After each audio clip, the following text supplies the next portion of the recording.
tous et bienvenue dans le Lunch Play. Ravi de vous retrouver sur le plateau du lunch en direct. Il est 12h30 et nous sommes à la fin du mois de février. 28 février, il n'y aura pas de rab pour ce mois-là. On passe directement au meilleur mois de l'année, le mois de mars.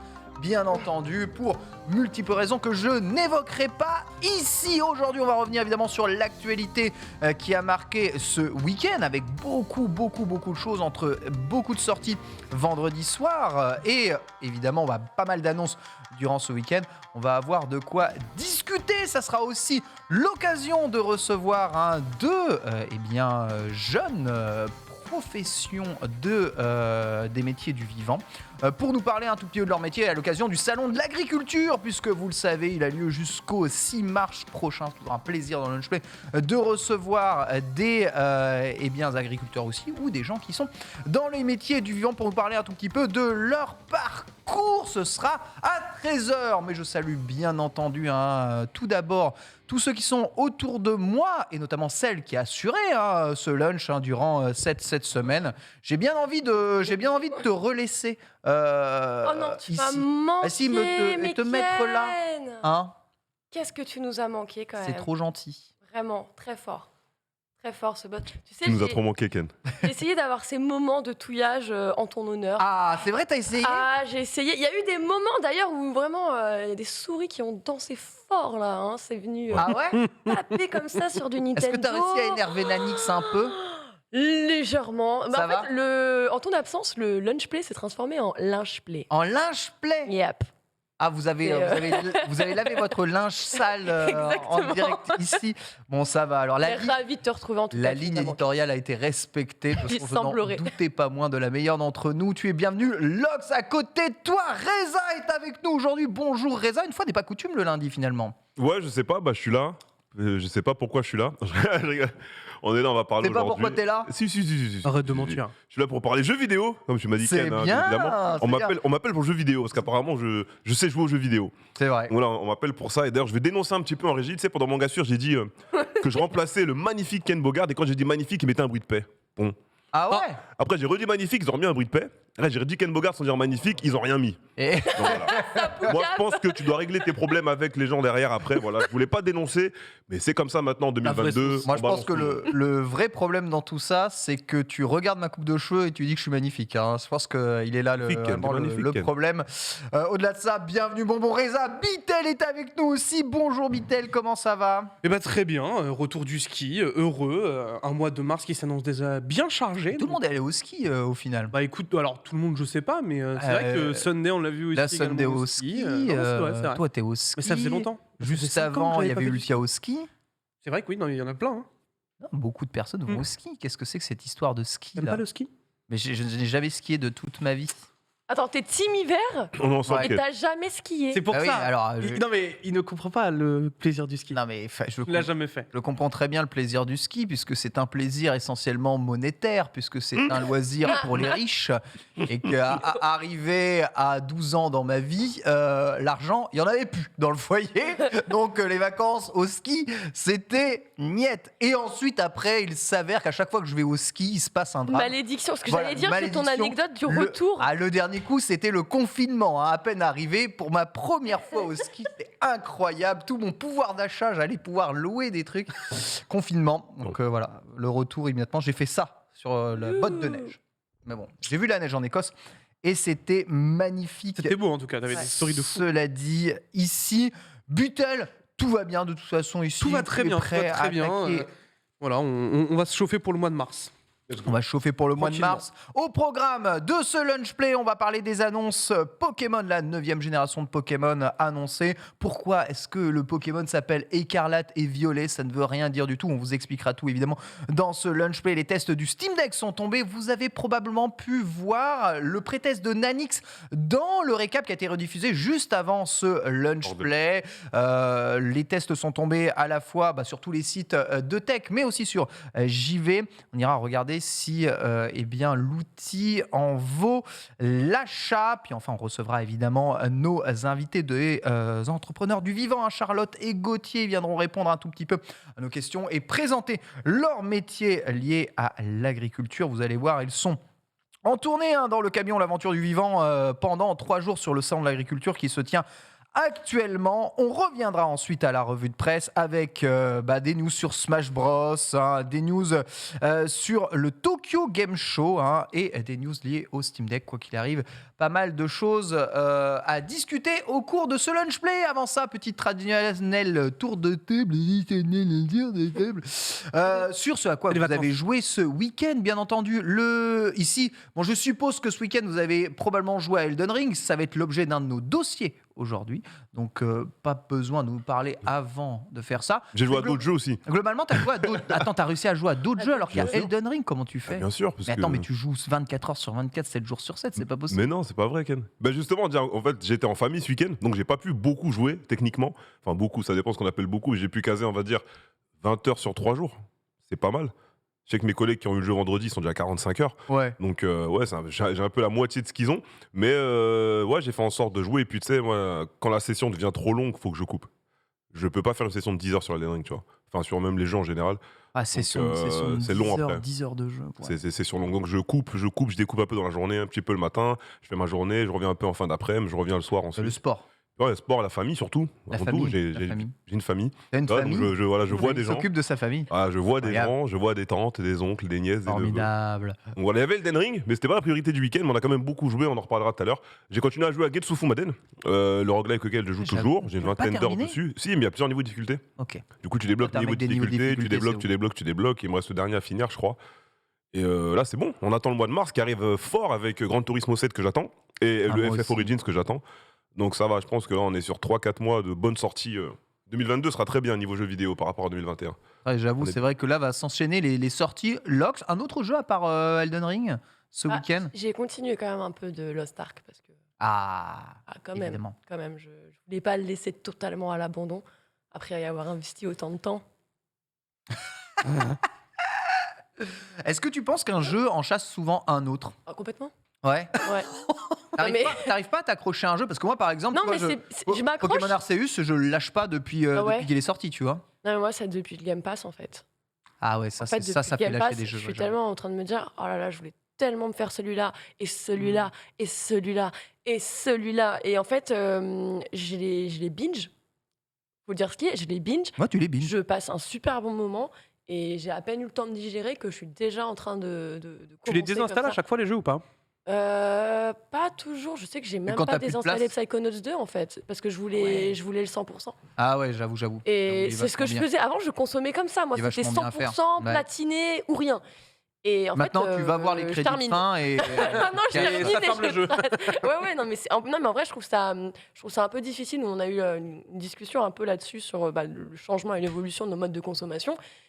Et en fait, je vais pas dire que j'ai moins de reconnaissance envers les œuvres, mais je prends moins le temps, tu vois. Avant, j'avais le temps de repenser, ressasser un peu le jeu, l'analyser différemment et de me dire, regarde, il a voulu peut-être dire ça aussi sur ces moments-là. Après, peut-être que le jeu, certains jeux que tu fais te marquent pas tant que ça. Je sais que j'ai fait pas mal de jeux de Game Pass, des jeux qui m'ont marqué, vraiment. Je suis quand même reste sur le jeu, que ce soit un jeu Game Pass ou un jeu Game Pass. Moi, j'ai pas l'impression qu'il soit moins bon. Je pense juste qu'en fait, au moment où on lance un jeu, on a déjà un autre jeu en tête pour la suite, quoi. Et voilà, du coup, t'as beaucoup de frustration, de culpabilité. En même temps, tu kiffes parce que t'as jamais autant joué finalement et jamais eu autant accès à des licences, quoi. Mais bon, c'est pas grave, on kiffe. L'idée de ces jeux qui durent, bien entendu. Bitel ce week-end. Eh ben écoute, moi de mon côté, étant au ski, ça a été un peu compliqué quand même de jouer, je vais pas mentir. On a continué un petit peu. T'étais whisky? Non mais qu'est-ce qu'il me raconte? Dès le matin, franchement. Ouais, directement. On a vu des très bons en Écosse. Toi,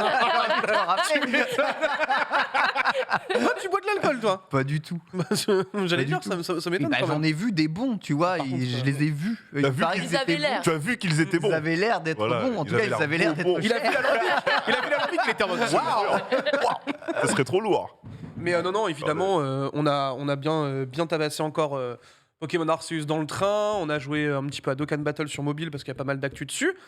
Et puis après, on a principalement attendu un petit peu les grosses news qu'on a eues sur le Pokémon Presence là. Donc non, pas trop de jeux évidemment. De pouvoir jouer dans le train quand même. Je vais pas te mentir que jouer à Arceus dans le train, c'était quand même plutôt bonheur. C'est vraiment pratique. Sur les 5-6 heures de trajet, tu vois. Évidemment, une actualité essentiellement pris par Elden Ring, dont la sortie a bousculé un peu les mœurs. Énormément de bonnes notes et un métacritique qui frise le 100%. On en discutera à la fin de cette émission, évidemment, ici, avec tous ceux qui ont pu mettre la main et tester le jeu. Restez avec nous. On va commencer cette actualité avec les annonces de la 9e génération de Pokémon, susnommé Pokémon Écarlate et Pokémon Violet en français. 9e génération qui sortira à la fin de cette année, 3 ans après la sortie de Épée Bouclier, réglée comme une horloge et prophétisée par l'émission qui suivra ce Lunch Play, les amis bros. Une non-surprise, mais un trailer réjouissant parce qu'il y a beaucoup de choses à dire, Bitel, sur ce jeu. Ouais, beaucoup de choses à dire. Alors, franchement, on s'en doutait quand même très fort, puisque, pour rappel, en 2019, l'annonce de Pokémon Épée Bouclier, c'était le même jour, c'était le 27 février, pour le Pokémon Day. Donc, visiblement, pour les nouvelles générations, ça devenant de plus en plus réglé à ce point-là. Moi, je trouve que déjà, il y a une palette de couleurs qui est plus chatoyante que Arceus. Déjà, on nous montre un peu plus de zones diversifiées aussi. Il y a toujours ce problème de framerate, mais ça, il est là depuis Épée Bouclier à un moment. Va peut-être falloir le patch quand même, Game Freak, ça devient chiant. Mais honnêtement, de ce que j'ai vu du trailer, je le trouve quand même un peu plus sympathique. Ça me donne plus envie que ce que je n'aurais pensé. À voir ce que ça va donner. Je trouve par contre les persos principaux absolument ignobles. Mais sinon, j'aime pas du tout. Persos en short sont mignons. Pour moi, on fait trop scout. Ouais. J'ai l'impression d'être Scout Brian sur la route 2. Ouais, ils ont l'air d'avoir un scout. Mais il y a peut-être une raison parce qu'ils ont l'air d'être habillés comme des habits d'école, tu vois, genre un uniforme d'école. Moi, je pense que c'est un uniforme d'école, que le bâtiment qu'on voit sur le fond, c'est l'école Pokémon. Mais je pense que c'est ça. À mon avis, je pense que ça doit être ça la raison. Après, tu sais que tu pourras changer de toute façon. Et depuis quand les dresseurs ont besoin d'un uniforme, en fait? Depuis quand ils ont besoin d'école? Parce que normalement, à 11 ans, ils partent sur les routes. C'est ça la vraie vie. Et Pokémon. où est passé Dr. Chen? Oui, parler de les 3 nouveaux starters formidables que l'on voit ici avec Choco, comment il s'appelle déjà? Chochodil. Chochodil, Poifton et... je crois que c'était Chocodile, moi. Poussacha. Ah, my bad. Honnêtement, en vrai, les trois sont cool. Moi, je trouve les 3 très bien pour le coup. Et ça fait... Moi, je trouve longtemps qu'on n'a pas eu 3 starters qui se valent vraiment entre eux. Ouais, tu trouves? Ouais. Depuis Alola. Ouais, j'avoue. Alola ou XY. C'est l'un des deux.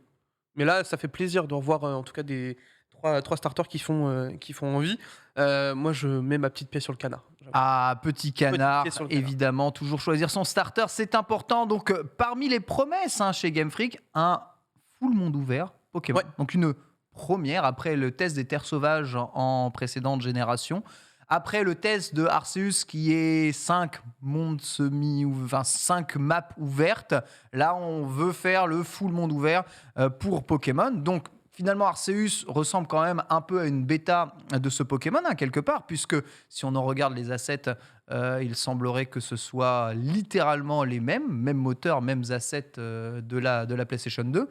Moi, j'étais dans un ferry quand j'ai maté ça. Je suis oh punaise, le jeu a l'air beau parce que j'ai vu quelques reflets machin. Ensuite, je l'ai rematé sur ma télé. C'est tout aussi moche que Arceus. Ah, mais tu sais que je suis sortie d'Elden Ring pour regarder ça. J'ai dit ça, l'open world. Après, moi, ce que m'a appris Arceus, c'est que franchement, même si c'est moche, les couilles. Si le jeu est intéressant, bon sang. Arceus, c'est trop bien, je vous jure. Et là, vous allez avoir ce que vous attendez vraiment. C'est un véritable open world. C'était, comme tu le disais, une sorte de bêta. En tout cas, quelque chose qui vous préparait à ce que deviendrait Pokémon à l'avenir. Pour le coup, je pense que tout le monde est content. Après, effectivement, est-ce qu'on va revenir faire le même débat qu'on a déjà eu 1 milliard de fois sur Arceus et cet aspect graphique qui peut laisser... Je pense qu'on n'avance pas à grand-chose... encore une fois, Ken a tout dit pour moi en fait. Si le gameplay est cool, moi c'est tous les jours. Alors le gameplay, c'est encore la grosse interrogation évidemment juste ici. On va demander un peu son avis à Reza, nouvelle génération de Pokémon, un monde ouvert, Donald Duck, Riri Fifi Loulou et toi t'as un Chochodile, toi tu joues Crocodile de base dans One Piece, donc c'est sûr t'as un Chochodile. Moi je vais vous regarder jouer. Bah évidemment. Allez, ne sois pas timide. Je vais vous regarder. Non, mais je vais regarder mes potes jouer. Ah non, en fait, parce que mes potes ils veulent plus jouer. Ah ouais même mes potes fans de Pokémon hier sur mon Discord, ça fusait d'insultes dans le channel gaming. Non. Ça a insulté les grands ancêtres de la compagnie, je crois, je sais plus quoi là. Ouais, Pokémon Company, ouais. Pokémon Company. Ouais, je sais pas. Mais explique-nous pourquoi alors. J'ai pas fouillé, moi j'étais en train de jouer Elden Ring après. Mais ouais, même mes collègues qui ont fait les précédents et tout, ouais, ils sont pas saucés. Et ils sont très Pokémon, tu sais, ils sont comme toi et Bitel, ils jouent à tous les Pokémon quasiment, tu vois. Là, ils sont pas saucés. Bon, moi, ça me parle toujours pas, tu vois. Moi, tant qu'on change pas la formule de base, j'aimerais voir autre chose. Là, on passe un open world. Non, mais je parle de la formule de starter, tout ça, quoi. J'aimerais bien partir sur un truc différent dans la narration, dans la trame.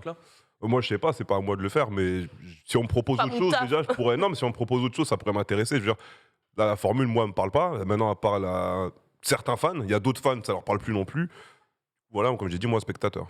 T'es pas un mec du mignon. Je spectate. Si, moi, j'aime bien ce qui est mignon. T'aimes bien le mignon? Regarde, chemise rose, tout ça, magnifique. Tu me trouves mignon? Merde. Chemise rose, qui est magnifique. Mais ouais, moi, je me sens pas être la cible, c'est tout. Il n'y a pas de mauvais retour ou bon retour, je me sens juste pas être la cible. Pas de problème. Il y a quand même petite info parce que on parle évidemment des deux couleurs, le écarlate et violet. Faut savoir que c'est inspiré probablement d'un des drapeaux de l'Espagne. Un ancien drapeau de l'Espagne qui était rouge, jaune, violet. Donc c'est très probablement basé là-dessus, puisque effectivement, normalement, le premier bâtiment qu'on voit, c'est basé sur la Sagrada Familia qui est à Barcelone. Enfin, bref, complètement, ça avait l'air d'être la Sagrada Familia, en effet.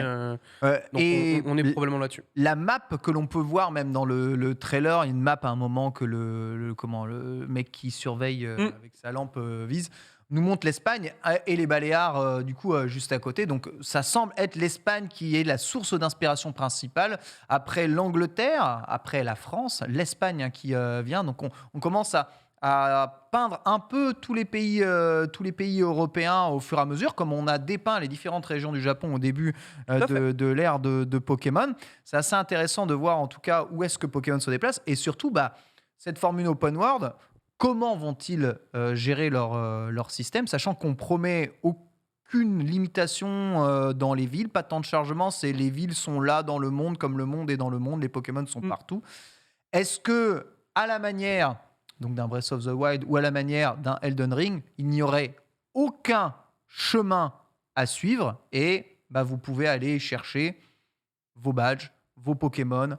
Vous pouvez aller Rush League si tu veux, rien à foutre. Moi, je pense qu'on va revenir sur le système d'arène, effectivement. Ouais. Système d'arène, je pense. Est-ce que ce serait pas du coup genre les apprentis dresseurs qui sortent de l'école et partent à l'aventure justement, tu dois aller découvrir un petit peu tes cartes. Moi, du coup, je le vois bien un peu permissif. En fait, le sac fait vraiment penser à ce genre de truc-là, très cool. Moi, au début, j'avoue, premier abord, j'ai dit, mais c'est un scout. Ouais, pour moi, c'était un scout ou un gamin. C'est clair. Ah oui, non, mais enfant, ça c'est sûr. Après, effectivement, quand tu vois les bâtiments trop, tu commences à te dire, bon, effectivement, il y a peut-être une question d'école, une question d'uniforme derrière. Est-ce que t'es pas tout simplement un écolier qui termine en fait son apprentissage de dresseur et qui partirait comme ça à l'aventure contre plusieurs arènes et tout, en ayant découvert des cartes. Peut-être jusqu'aux îles, en vrai, j'ai pas fait gaffe côté Baléares et tout. Ouais. Je crois qu'on voit sur le côté qu'il y a des petites îles. Est-ce que ça pourrait être... Il y a les Baléares, c'est sûr et certain. Mais est-ce que ça pourrait être lié un peu avec ton starter, tu vois, en fonction, justement? Tu partirais pas du même endroit, ça m'étonnerait. Je pense que en fait, j'étais en train de me poser la question par rapport au starter. Est-ce que tu aurais exactement la liberté qu'on est en train de s'imaginer? Bon, on verra, de toute façon, avec le temps. En vrai, tu vois, typiquement, tu fais l'arène que tu veux, dans le sens que tu veux. Les niveaux s'adaptent en fonction de quel badge tu fais en premier, tu vois. Ça semble pas improbable. Il y a des trucs qui seraient vraiment cool à faire. Et ça, en vrai, ce serait grave cool de pouvoir faire ça dans ce serait pas improbable de pouvoir ça permettrait vraiment une liberté. En effet. Et il y a aussi deux éléments centraux, pardon. C'est l'orange et le raisin. Je sais pas si vous avez vu dans le trailer, qui sont ultra mis en avant et qui sont probablement les deux clans qu'on va avoir sur tout ça. Les symboles des clans. Ouais. Alors pour tous ceux qui aussi parlent du nom un peu pété en français, écarlate et violet, normalement les notions dans Pokémon s'opposent un peu, et l'écarlate et le violet, tu vois pas trop en quoi ça s'oppose. On voit pas trop de dualité. Ouais. Voilà, la réponse de Bitel sur le drapeau espagnol a du sens, mais il faut savoir qu'en anglais c'est Scarlet et Violet, et en japonais c'est Scarletto, Violetto. Et en fait c'est ni plus ni moins, voilà l'ancien drapeau espagnol, merci Merci beaucoup. L'opposition et la sonorité des deux jeux qui se finissent en let marche beaucoup mieux en anglais et marche beaucoup mieux du coup en japonais. Ça marche pas du tout en français. Écarlate, violet, ça. Écarlate et violet, ça marche pas. C'est trop bizarre. C'est vraiment trop bizarre. Mais bon, peu importe. Libre à vous, en tout cas, de les appeler comme vous voulez. Pas d'informations sur le système de jeu, juste les 3 starters. À vous de choisir évidemment celui qui vous plaira le plus. On détaillera évidemment tout ce trailer ainsi que les autres annonces Pokémon dans les Amis Bro juste après. Il nous reste un peu de temps pour parler du Steam Deck. L'avez-vous eu? L'avez-vous vu? L'avez-vous testé? JV a sorti sa note du Steam Deck avec un 4 étoiles sur 5. Plusieurs sites high-tech, notamment que ce soit les numériques ou Frandroid, sont un peu plus mitigés quant à l'engin dont on salue l'ergonomie et le poids, mais dont on ne salue pas la soufflerie, le fonctionnement, l'autonomie et globalement les capacités hardware. Après, faut bien se douter que ça pouvait pas non plus être sur magique. Le Steam Deck souffle, il souffle pas mal, il est difficile de ne pas l'entendre souffler quoi qu'il arrive. Il est quand même très encombrant, il est vrai, et bon, l'écran n'est pas d'une qualité oufissime. Après, c'est un écran type Switch 720p LCD de base, mais c'est vrai que face à l'écran de la Switch OLED, ça tranche quand même un tout petit peu, machine qui a moins de 300 €. Après, le catalogue et les fonctionnalités ne sont pas pareils, mais j'ai l'impression que pour un galop d'essai, ce Steam Deck laisse un petit goût amer, un petit goût de prototype mis à disposition des joueurs à 600 € quand même le billet. 600 balles. Miss la PS Vita, la PSP. En fait, PSP classique, ce qui me fait de la peine, c'est de me dire qu'avant, ça fait vraiment les vieux, ça. C'était mieux avant, tu vois. Mais avant, on avait déjà des consoles petites, ergonomiques, légères, avec une bonne qualité qui te faisait tourner toutes tes plus grosses licences. Et je sais pas pourquoi je m'attendais à ce que l'avenir nous réserve quelque chose d'inégalable, tu vois, qu'on avance et qu'on évolue. J'ai l'impression qu'on est sur un gros rétropédalage. Pour le coup, j'ai testé la manette Valve. Oui. Avec justement ce côté, moi c'est ce qu'on m'avait mis un peu en avant. Ce côté tactile de souris, machin, agrémenté voilà, comme ça sur une manette. J'avais pas été convaincue. En vrai, je te jure, j'ai l'impression de voir la manette Valve que tu as juste disséquée en rajoutant un écran comme ça. Mais vraiment, tu l'as splitté en deux et tu as rajouté l'écran au milieu. Et en fait, c'est le moment où je suis en train de me dire je préfère me contenter des petits appareillages qu'on nous proposait qui étaient de clipser en fait, sur un écran tactile. Ça fonctionne bien. Je préfère tourner aujourd'hui là-dessus, que peut-être, surtout au prix, parce que ça coûte quand même un sacré prix. Je trouve ça décevant. Alors, personnellement, l'entrée de gamme est à 420 €, il me semble. Mais 58 gigas. Ouais, t'as rien. Ouais. C'est une cinquantaine de gigas. Ouais. En vrai, c'est un jeu aujourd'hui, quoi. Ouais, c'est horrible. Et encore, t'as des jeux qui le sont déjà. Ils sont déjà beaucoup plus lourds que ça. Donc, moi, je cache pas ma déception. Après, j'espère que bien évidemment, il y aura des heureux là-dessus. Je pense que ça fera des heureux. Mais moi, en ce qui concerne la consommation portable des jeux, je suis sur quelque chose de beaucoup. Et vraiment, j'ai envie de reprendre une PSP, quoi. Ouais. Quand je vois ça, j'ai envie de. Mais PSP suprématie. Une Vita modèle, la Vita s'en sort bien encore. Ah non, mais... en vrai, la Vita aujourd'hui, c'est très monstrueux. bien.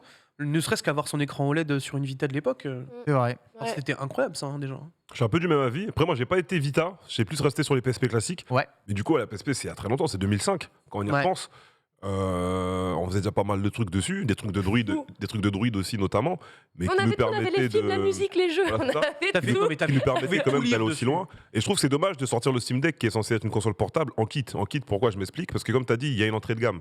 Mais l'entrée de gamme, c'est ma RAM. Tu vois, donc c'est déjà ça le problème. Tu peux ajouter des cartes SD d'extension, mais une carte SD n'est pas un SSD rapide. Donc, apparemment, tu pourrais même le démonter et foutre un NVMe. Donc ça, faut que c'est possible. Un M2. Certainement. Il faut que je revoie l'information parce que les collègues de la FGC disaient en gros, t'achètes l'entrée de gamme, t'achètes un M2 à 120 balles. Et tu mets dedans. 1 Tera, enfin 150 €, 1 Tera bas de gamme. Et après, voilà, t'as de la mémoire. Mais encore une fois, je dis, c'est dommage qu'on parte sur une console où on doit faire encore plein de trucs derrière. Ouais. C'est-à-dire, on va l'acheter à tel prix, on va la démonter, on va mettre ça. Ensuite, il faut réinstaller tel logiciel, parce que je crois l'OS, c'est un OS. Bah oui, l'OS, c'est le Steam le truc Linux. de Linux, quoi. Exactement, Voilà, c'est c'est ça. un truc Linux qu'ils ont fait eux-mêmes, ils ont remodelé avec Big Picture ou je ne sais plus Oui. quoi. Donc il y en a qui disaient, ok, tu le vires, tu mets Windows, ensuite tu mets le M2, ensuite tu mets ça. Bon, nous on sait le faire, on va le faire, on s'en fout. Mais, Ouais, mais pour le une grand console, public, c'est voilà. pas ouvert en fait. J'allais y venir, une console, c'est plug and play. La différence entre une console et un machin. Donc là, ok, c'est une console portable, c'est quand même un ordinateur. Il y en a qui disent c'est un ordi, il y en a qui disent c'est une console. C'est vrai que c'est un peu un Peu ordi importe. quand même. Ouais, c'est les deux, mais c'est vendu comme une console en vrai, Oui, techniquement. c'est vendu comme une C'est console. vendu comme une console, sinon on aurait sur PC. Et c'est vendu comme une console, mais pour en profiter correctement, j'ai l'impression que tu peux pas le faire en plug and play.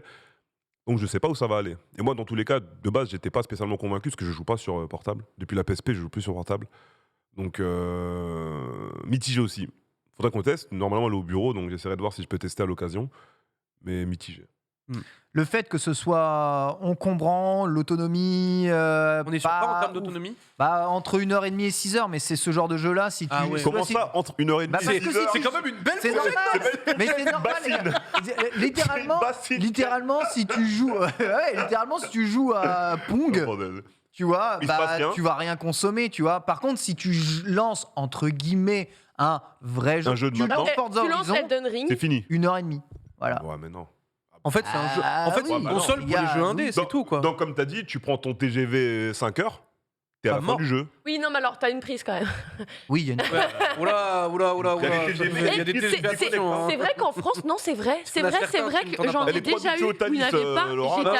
J'étais outrée. On va se casser sur le Thalys. C'est voilà. Nous, c'est ça. on a beaucoup bougé pour les conventions et les tournois en France. Moi, je peux t'assurer Déjà, il y que a mon des premier trains. TGV, il n'y avait pas de batterie. Hein, Déjà, donc, Il y a des trains où il n'y a pas de prise, et il y a des trains où il y a des prises, mais qui se déconnectent toutes les 10 minutes, je crois. Elles se désactivent, puis elles se réactivent, elles se désactivent, puis elles se réactivent. Donc, C'est l'horreur. faut doser, mais 1h30, déjà, c'est inadmissible. 1h30, c'est pas. C'est inadmissible. horrible. Pour une En fait, console pour ce portable, prix-là- pour un ordi portable, c'est pas. Vas-y, 1h30. C'est bon. Non, mais, enfin, Genre, tu gardes ton téléphone pendant 1h30, ton ton trajet, téléphone c'est fait mieux, bon, quoi. Bah c'est ça. Quand- Sur un jeu, hein. Tu gardes ton Après, téléphone. 2 jours, tu vois. Donc, à un moment. Mais c'est là où on arrive peut-être à la limite de cette architecture PC, entre guillemets, même miniaturisée sur des choses comme ça.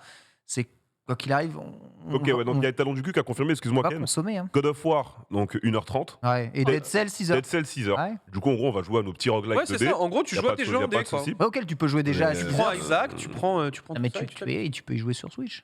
Non, mais tu payes 600 C'est balles, vrai que Ken. ça, Isaac Alors aussi sur oui, Switch. mais le prix ne sera pas le même. Donc Ouais, ça, peut-être c'est que sûr. tu Et puis t'as pas de investiras un DLC peu plus. sur Switch. Oui, Ouais, puis peut-être que tu peux t'investiras déjà plus avoir sur tes ta jeux. Ouais. console. Tu peux déjà avoir tes jeux. Ouais, t'investiras plus sur ta console. En revanche, derrière, t'auras des offres un peu plus intéressantes. Heureusement. Alors justement, les jeux indés sont quand même des jeux assez exigeants, souvent d'un point de vue gameplay. Hein. On parlait de Dead Cell ici ou Isaac ou trucs comme ça. Ce qui est salué quand même au niveau de cette machine, Tout le délai. c'est l'ergonomie de la console et une prise en main qui est plutôt bonne. Donc ils ont réussi au moins cette ergonomie, même si la console est grande, la console est plutôt plaisante. Et en fait, la seule chose qui vient gâcher en permanence l'utilisation, c'est le souffle Ah ouais, à ce de point-là. la console. La console souffle, hein, la console souffle. Hein. Il faut refroidir tout, donc le souffle ne s'arrête quasiment jamais et il est audible. Et c'est vrai que pour une console portable, c'est pas non plus le truc le plus agréable du monde. Moi, je pense que la console va être orientée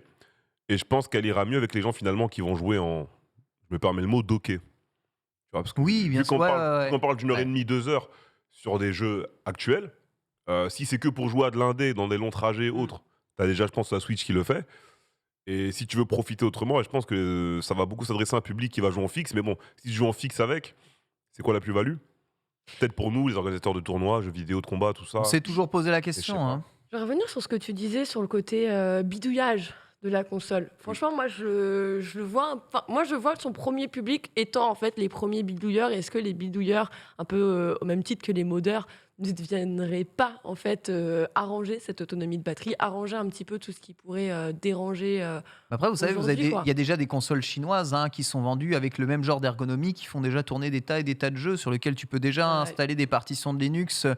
Enfin, c'est pas nouveau ce genre de machine. Hein. Tu peux en acheter sur AliExpress. Des Ouais, mais même avec les Raspberry Pi, il y a tu vois. toujours des mecs qui font Là, des c'est trucs de Valve fou. qui arrive, donc c'est la promesse d'avoir un produit qui est au-dessus de versions de téléphone un peu venus de Chine avec des devices de jeu. Donc c'est ça aussi un peu la demande derrière.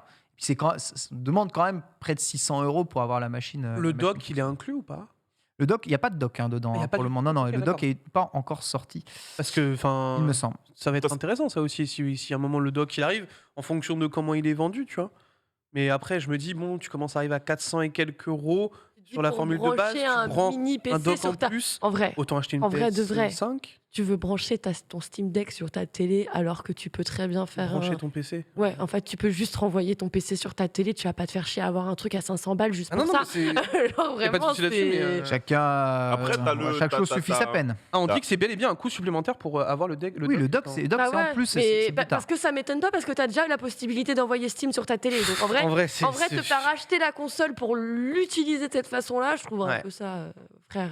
Oui, puis c'est encore le truc, le dock. Voilà, donc à la fois, on me confirme, le dock est bien repoussé. Mm. Mais en vrai, c'est de l'USB-C vers HDMI. Donc tu peux en acheter un à 10 balles sur Amazon et puis faire aussi le taf exactement pareil. En plus, la console supporte des devices connectés Bluetooth dessus. Donc tu peux t'en servir aussi comme un up. Mais bon, ça sera toujours un peu comme d'hab, quoi, de C'est la horrible. bidouille. Rien ne sera vraiment très ergonomique. Et comme tu le dis, Reza, là, une console, c'est l'ergonomie aussi avant tout. Et c'est On a le prix peut-être encore le du dock, non. Non, Ouais, je l'ai pas justement là. je voulais vérifier justement si ça devenait plus intéressant plutôt que de s'acheter un Mm. PC. En fait- Assembler les deux et te reconstruire en gros un setup PC canapé. Bah, Est-ce pense que là, je ça pense que commence pour à- 600 €, si tu cherches bien, tu peux te faire un PC, un PC sympa. hein. Mais du coup, Combien enfin, 600. 600, tu as un peu. 600. Bah, tu peux te faire un PC d'il y a entre guillemets, 10 ans, mais Oui. mais Oui, enfin, tu ça feras va. tourner tes jeux. Après, peut-être pas de la plus belle des résolutions que te permet de Non, mais faire tu aujourd'hui. peux pas avoir la dernière RTX. C'est pas Non, ce non, que non, je dis. non, mais en dis vrai, juste- non, mais vas-y, Moi, on part j'ai sur des déjà- 1050, tu vois, 1050, Ouais. 1070, admettons. Je pense que pour 600 €, ouais, tu peux te faire un PC PC avec une de ces 1060. cartes graphiques. Ouais, Faut voir. 1060, En tout 1070. cas, si c'est je pense. pour jouer à des ça jeux passe. indés ou des petits jeux comme ça, ou même de jouer juste à des jeux de baston, moi j'ai déjà monté des mini PC type mini PC. T'as le Intel mieux, NUC. toi Ouais, type Intel NUC avec une extension Avec les ATX 240. derrière, les une petites, là. extension derrière, tu sais, Lightning pour une mini carte graphique. Et en tout, j'en ai eu pour 700 balles, donc le NUC avec un Intel dedans C'est un bon et la carte graphique derrière. Et sérieux, je fais vraiment pour Tu te fais tourner plaisir. presque tout en 1080, tu vois. Et à mon avis, de meilleures conditions que le Steam Deck. Évidemment, il n'y a pas d'écran déporté derrière, il n'y a pas tout ça. C'est bon. Mais du coup, le Steam Deck, il cible qui, en fait, aujourd'hui là bah, c'est ça la véritable question. avec toutes les C'est ça, la qu'on voit question. aujourd'hui, qu'est-ce que ça cible vraiment? Ça cible les gens qui ont la flemme de débrancher leur PC quand ils vont ailleurs? Tu vois, enfin, non mais c'est... Moi, je m'interroge vraiment sur quel est l'intérêt du Steam Deck à l'heure actuelle, quoi, en fait. Ouais. Donc, C'est un peu. Évidemment, la question qu'on tentera évidemment de répondre. Alors évidemment, tout le monde est là à dire PC 600 €, c'est pas possible, machin, t'as pas d'écran, machin. Oui, t'as pas d'écran, très bien. Faut bien vous rendre compte qu'à un moment, les PC, on va dire avec des configurations d'il y a 5-6 ans, je ne parle pas des configurations d'aujourd'hui, sont quand même beaucoup plus accessibles. Alors vous ne voulez pas de ces configurations-là parce que si vous n'avez pas les dernières cartes graphiques du cul, peut-être que ça ne vous plaît pas. Mais il y a moyen de faire des il est trucs. possible de faire le fameux PC Lamua à moins de 1000 €. Oui, il existe. Ah oui, le moyen de certes. gamme à 800 balles, il Voilà, existe. Hein. voilà, certes, il ne te fera pas tourner Elden 800 Ring en balles, 4K 120 ouais, mais FPS. ça, c'est Non, pas grave. c'est sûr. Oui, et après, les gens, la plupart, parce que justement, je viens de voir passer, la plupart, ce qu'on fait, c'est on achète les pièces et on les rajoute dans nos boîtiers. Parce Voilà, qu'on a le c'est même ça. boîtier depuis longtemps de C'est ouf. ça, c'est ça, c'est Donc ça. après, forcément, les échelles et les prix, c'est-à-dire que si tu as tout à faire aujourd'hui sur ton PC, que tu n'as rien, Oui. on s'approche quand même des 1000 balles. Et le Mais, Covid est passé par là, les gens Aïe. le rappellent aussi, grosse pénurie, Oh, c'est yeah. difficile d'avoir des composants, mais bon, retrouver des PC d'occasion, acheter des petits Lenovo d'occasion, tu sais, c'est ces petits Lenovo de bureau que tu De peux bureau, reformater, remodifier d'occasion. Tu Mais peux en trouver. même sinon, moi, le dernier plan que je recommandais, c'était aussi d'acheter en fait une tour toute montée. Parce que finalement, certaines avaient les cartes graphiques qui, du coup, te coûtent moins cher que celles que tu pourrais En trouver à Allemagne. l'unité. Tu peux acheter Oui. en Allemagne, il y a des bons prix. Oui, Ouais. oui, moi, c'est moins cher d'acheter tout monté, quoi Ouais. qu'il arrive. Après, tu récupères quitte à les composantes, revendre tant ensuite pis. après tout Exactement. près que d'essayer d'acheter les composants à côté. c'est ce que les gens font pour les CG actuels avec les PC. hein. Il n'y avait pas le choix. Bah, écoute, en vélo, c'est exactement pareil. C'est rigolo, n'est-ce Tu connais pas bien. Ah oui, je connais bien. J'essaye Il d'acheter maîtrise. la dernière carte graphique vélo, tu vois, en ce moment. Donc, le dernier groupe 7 vélo, tu l'achètes monté sur le vélo. Sinon, tu l'achètes pas. C'est impossible, Ah c'est ouais. beaucoup trop cher. Ouais, c'est limite seul, ça coûte le même prix que monter sur un vélo. Ça n'a aucun sens. Aucun sens. Il est l'heure de passer à notre chronique sur les invités, puisque c'est le Salon de l'Agriculture, vous le savez, du 26 février au 6 mars. Paris porte des expos à Versailles et en partenariat avec Entrepreneurs du Vivant, on reçoit aujourd'hui Charlotte et Gauthier pour parler de leur métier, leur formation et du salon. On va les installer ici. Ces deux jeunes font actuellement la tournée du camion, l'aventure du vivant, et seront sur le salon pendant 3 jours. On peut évidemment les retrouver pour eux. Et l'enseignement agricole est trop peu méconnu et ils vont venir évidemment nous parler de tout ça. Juste ici, vous avez bienvenue. D'ailleurs, Charlotte, Gauthier, vous avez votre micro ici. Je vous invite à parler bien dans votre micro, à vous installer du coup, voilà, petit cours, si vous installez bien face à votre micro pour qu'on vous entende convenablement. Charlotte, Gauthier, comment allez-vous? Bienvenue sur le Lunch Play. Comment se passe en tout cas l'aventure sur ce salon d'agriculture pour le moment? Déjà, merci de nous recevoir. Et écoutez, pour l'instant, ça se passe plutôt bien. Pas mal de monde, de jolies discussions. Donc, tout va bien. Gauthier, toi aussi? Oui, ça va bien, oui. Merci du coup de nous avoir invités ici. Bon, c'est un plaisir en tout cas à chaque fois de recevoir des personnes qui travaillent dans les métiers du vivant, justement ici. Alors, on va vous présenter parce que vous avez 2 catégories très différentes, on va dire, dans les métiers de l'agriculture. Toi, Charlotte, tu peux nous expliquer un peu quel est ton métier aujourd'hui, tes formations? Alors moi, comme formation, j'ai fait une école d'ingénieur en agronomie, donc avec une spécialisation dans le développement territorial.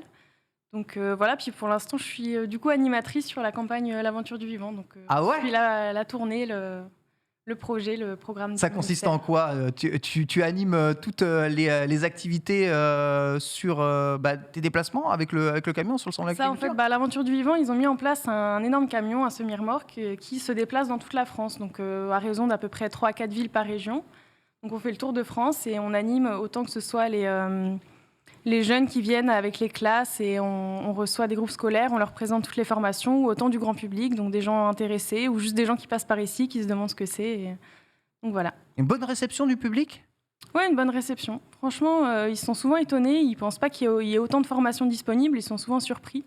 Donc je pense qu'on participe aussi à... c'est de la culture générale, même pour les gens qui ne sont plus forcément en âge de s'orienter ou qui ont déjà leur voix. Donc il y a vraiment de tout public et différents styles de personnes qui viennent. Alors Charlotte, je vais t'inviter à prendre ton micro et le rapprocher de toi le plus possible. N'hésite pas à le mettre quasiment au bord du truc et à parler bien dedans. C'est pour qu'on t'entende le mieux possible. On t'a entendu, ne t'en fais pas, tout va bien. Gauthier, quant à toi, quelle est ta formation? Quel est ton métier? Alors moi, du coup, j'ai fait un BTS viticulture et œnologie. Ah oui, donc toi, c'est l'alcool. C'est le vin, c'est ça. On a un grand fan de whisky ici, justement.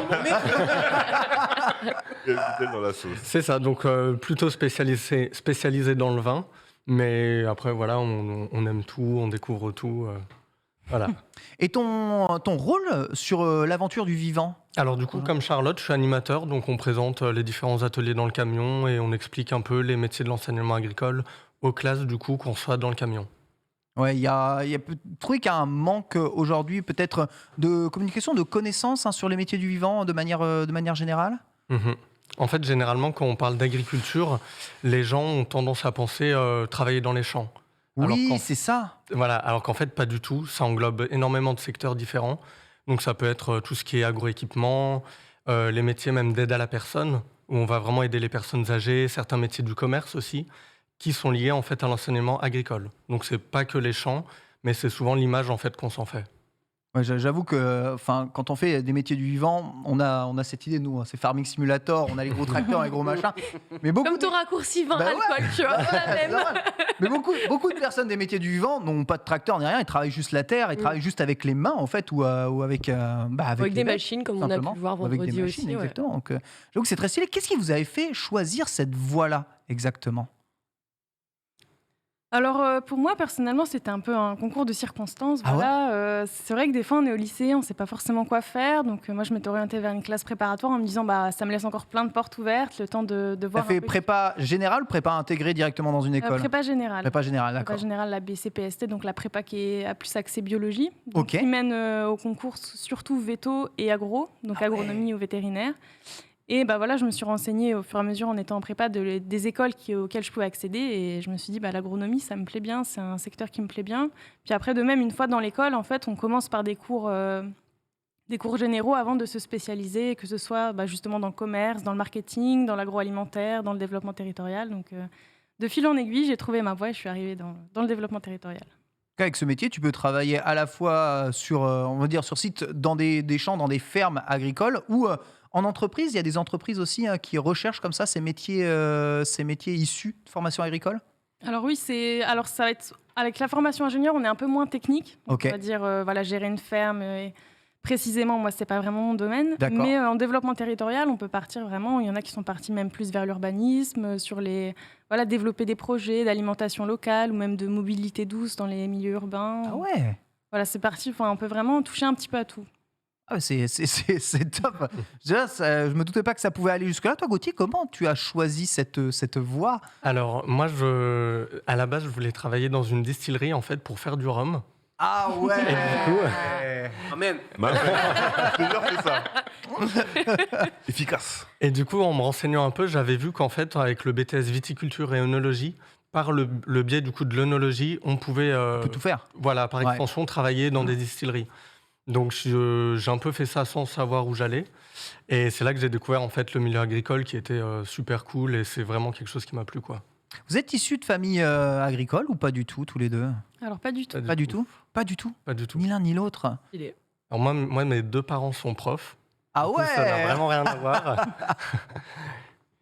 Et toi, Charles ? Et moi, mon père militaire, donc pas du tout dans le domaine. Mais c'est un peu pour montrer aussi que l'enseignement agricole, c'est pas non plus fait que pour les personnes qui sont issues du milieu agricole. C'est vrai qu'on présente aussi souvent les formations qui se font dans les lycées agricoles. Et il y en a plein qui pensent, c'est les lycées patates, c'est que pour les fils agriculteurs, c'est que pour devenir agriculteur, alors qu'au final, il y a plein de choses. C'est l'idée reçue qu'on peut avoir. Mais bon, quand tu parles un peu de ton parcours, on se rend compte que arrivé à la fin du bac, des fois, tu es un peu paumé, tu ne sais pas trop aussi où continuer, où aller. Et c'est vrai que parfois, juste tenter ou aller faire des choses un peu plus dans le métier, aller directement pratiquer ou se retrouver dans certaines écoles, des passions peuvent naître directement de tout ça.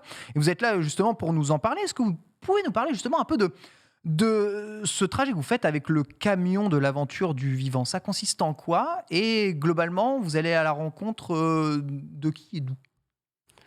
Alors du coup, en fait, c'est une tournée qui est organisée de janvier à mai. Et la deuxième partie, c'est de septembre à décembre. Et en fait, on fait un peu le tour de France. On s'arrête 3 jours à chaque fois dans une ville. Ok. Et en fait, on a un emploi du temps disponible pour les collèges ou les lycées qui veulent réserver des emplacements pour les classes. Et ils viennent du coup généralement pendant 1h30. 1h et demie, ça dépend. Nous, on leur présente en fait tout ce qu'on peut faire dans l'enseignement agricole. Et c'est le mercredi après-midi et le samedi, en fait, c'est ouvert au public, au grand public. Ouais. Donc là, tout le monde peut venir dans le camion pour voir un peu ce qu'on fait. Il y a moyen de suivre votre tracé, le parcours de ce camion, savoir où vous allez vous retrouver dans les jours à venir ? Alors du coup, le planning, il est sur le site internet l'aventureduvivant.fr et on a aussi l'Instagram L'Aventure du Vivant qui communique du coup sur nos destinations et sur ce qu'on fait. J'ai entendu beaucoup, en regardant un peu la couverture à la télévision du Salon de l'agriculture qui se tient actuellement, que beaucoup d'agriculteurs mettaient en avant l'utilisation aujourd'hui des réseaux sociaux et du partage de leur métier, en tout cas de comment fonctionnait leur métier via les réseaux sociaux. C'est quelque chose qui a mis peut-être un peu de temps à démarrer dans les métiers de l'agriculture. C'est quelque chose que vous estimez être important aujourd'hui de partager, de montrer un peu comment se passent les métiers de l'agriculture, loin peut-être des clichés que les gens peuvent s'en faire ici dans les grandes villes de France peut-être ? C'est sûr que c'est important parce qu'au final, les jeunes, c'est là où ils se renseignent le plus, c'est là où ils voient le plus les informations. Donc en partageant comme ça des petits films sur des personnes, que ce soit leur métier ou même sur les formations dans le cadre de l'aventure du vivant, c'est là qu'ils voient le plus. Et des fois, ils nous font la réflexion ah oui, c'est vrai, ce métier, j'avais déjà entendu, j'avais vu passer sur Instagram, etc. Donc c'est sûr que c'est hyper important maintenant de partager sur les réseaux sociaux. En vrai, c'est ce que je me dis. Mine de rien, ça doit être un bel outil pour vous aujourd'hui, j'imagine. C'est là qu'on peut se rendre compte en fait que c'est pas du tout l'image qu'on avait en tête en fait. En voyant les vidéos sur les réseaux sociaux, on va redécouvrir le métier autrement et se rendre compte qu'il ne faut pas forcément être fils d'agriculteur pour être agriculteur. En fait, c'est des métiers qui manquent de visibilité de fou, finalement. Complètement, ouais. Tu sais, t'as plein de TikTok aussi. T'as plein de Oui, gars, non, mais ça, alors moi, qui font des TikTok dessus. D'où le fait que je dise réseaux sociaux, parce en que vrai, je vois c'est très beaucoup intéressant. de TikTok comme ça sur ces Et c'est métiers-là. des gros comptes en plus maintenant. Il y a Bien des sûr. gars, ils ont genre quasiment 1 million de followers sur TikTok. C'est un gars qui montre comment il laboure ses champs et tout. Enfin, je trouve ça ultra J'ai vu intéressant, ça, c'est ouais, trop j'ai vu passer ça aussi. On recevait un influenceur agricole, viticulteur, hein, lui aussi, il y a quelques mois de ça, montrait tout son YouTube. Il partageait la totalité du processus qu'il avait dans ses vignes, et d'autres qui nous montraient littéralement la totalité de leur installation, qui s'occupaient pour le coup de vaches à lait, et avec des technologies très très intéressantes et ma foi assez innovant. C'est le salon de l'agriculture en ce moment. C'est une première pour vous sur le salon, ou vous avez l'habitude de le faire? Alors pour moi, c'est la deuxième fois, parce que le camion était déjà venu il y a 2 ans au Salon de l'Agriculture 2020 pour le coup, donc deuxième pour moi. Moi aussi, ouais, c'est la deuxième fois, mais la première fois, du coup, c'était en même temps que Charlotte. J'étais plus là en tant qu'invité pour un peu aider justement les animateurs dans le camion. Et là, je suis vraiment en fait dans le camion, du coup, cette fois pour vraiment présenter ce qu'on fait. Comment se passe le salon actuellement? Le retour du public est bon. On sait qu'on reste quand même encore en période de pandémie. C'est compliqué de mettre en place. Mais le salon de l'agriculture, c'est toujours tenu, il me semble, quelles que soient les conditions. C'est un rendez-vous qui compte beaucoup pour l'ensemble des agriculteurs. Alors moi, je trouve que ça compte beaucoup parce que c'est vraiment un salon qui est autant pour les professionnels que pour les amateurs. Donc ça permet autant des personnes qui veulent découvrir. On découvre plein de produits, on découvre plein de filières, on découvre un peu de toutes les régions, même des outre-mer, d'autres pays. Puis à la fois, il y a aussi ce côté où on peut se renseigner sur les formations, sur les métiers, sur toutes les entreprises. Donc je pense que c'est très intéressant que ce soit pour n'importe quelle partie de la population. T'avais, avant de te mettre dans les métiers de l'agriculture, Gauthier, tu avais eu envie de te rendre comme ça sur le salon de l'agriculture ici à Paris? Alors, j'en avais entendu parler du salon, mais c'est vrai que je voyais pas forcément en fait ce que c'était vraiment. Et j'avais pas du tout cette image-là qu'en fait j'ai en ce moment. C'est-à-dire que pour moi, c'était vraiment l'agriculture en fait, les champs, les choses comme ça. Et je pensais pas que dans le salon, il pouvait y avoir autant de choses, autant de corps de métiers différents. Et que ce soit en fait vraiment du partage, de la découverte, que ce soit sur des machines, sur des spécialités de certaines régions, et que ce soit vraiment en fait énormément de métiers qu'on puisse découvrir, et pas forcément l'image agricole qu'on peut avoir en fait. C'est vrai que le salon est gigantesque d'ailleurs, et j'y suis invité. Je ne sais pas si j'aurai l'occasion ni le temps d'en passer avec ça. Je vais te demander de me remplacer, Lox, pour que je puisse aller faire le salon de l'agriculture. Je n'ose pas te le dire, mais moi, vendredi, j'y vais Non. avec le stream. Mais oui, c'est vrai, c'est vrai. Avec Jumpé et Dina, on va mais, tu y seras aussi? Ouais. Ah, mais c'est trop cool. Ça va être trop stylé. Parce que le vendredi, Incroyable, on sera en direct, en duplex du salon de l'agriculture, et du coup, on va se balader dans le salon même de l'agriculture en IRL avec Jumpé, avec toi, Lox, là-bas. T'as hâte, ça sera ta première fois? Mais ça va être incroyable. Genre... Tu es jamais allé avant?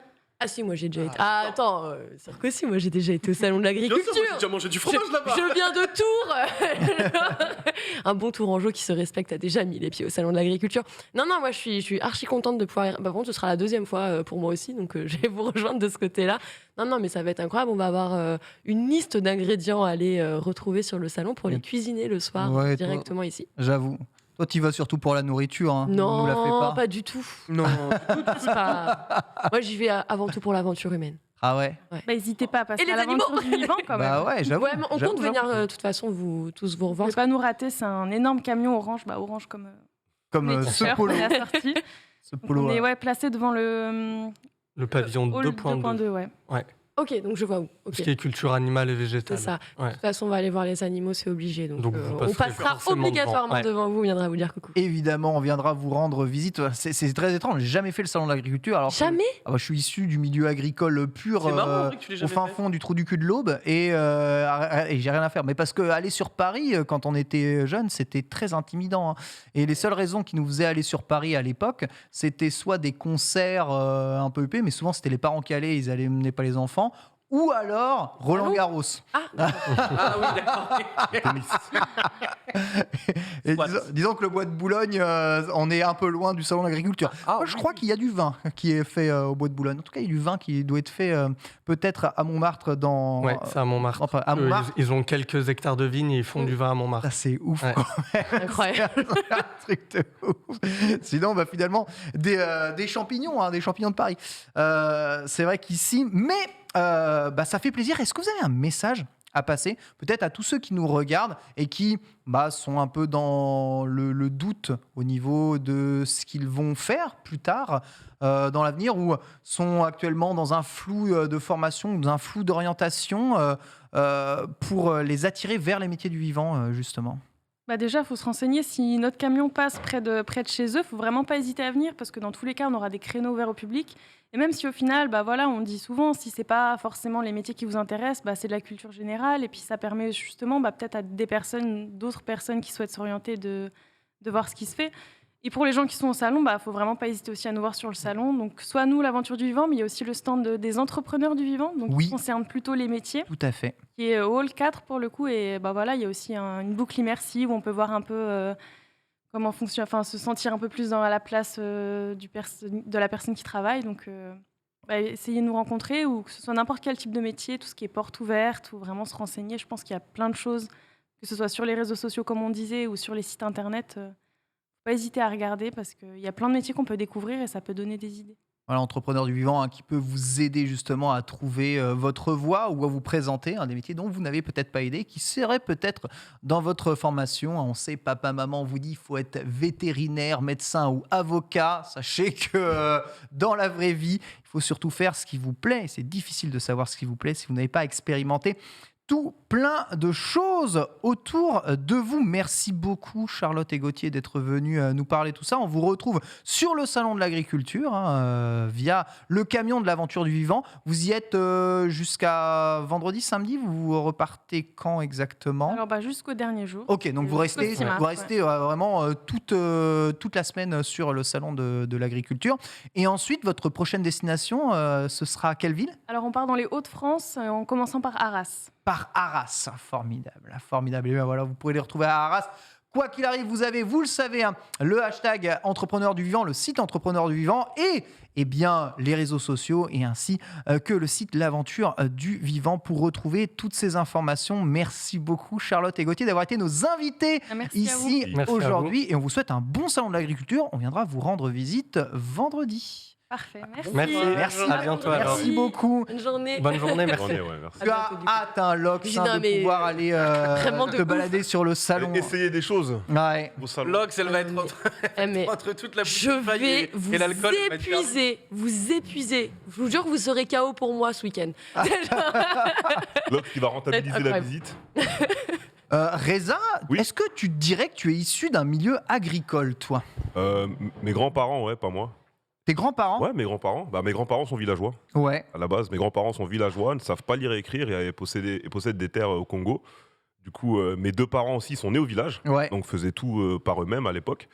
Et après, malheureusement, moi, je suis là. Malheureusement. L'héritage, c'est perdu. Avec des mains aussi gigantesques de travailleurs. Travailler la terre, ça te dirait pas?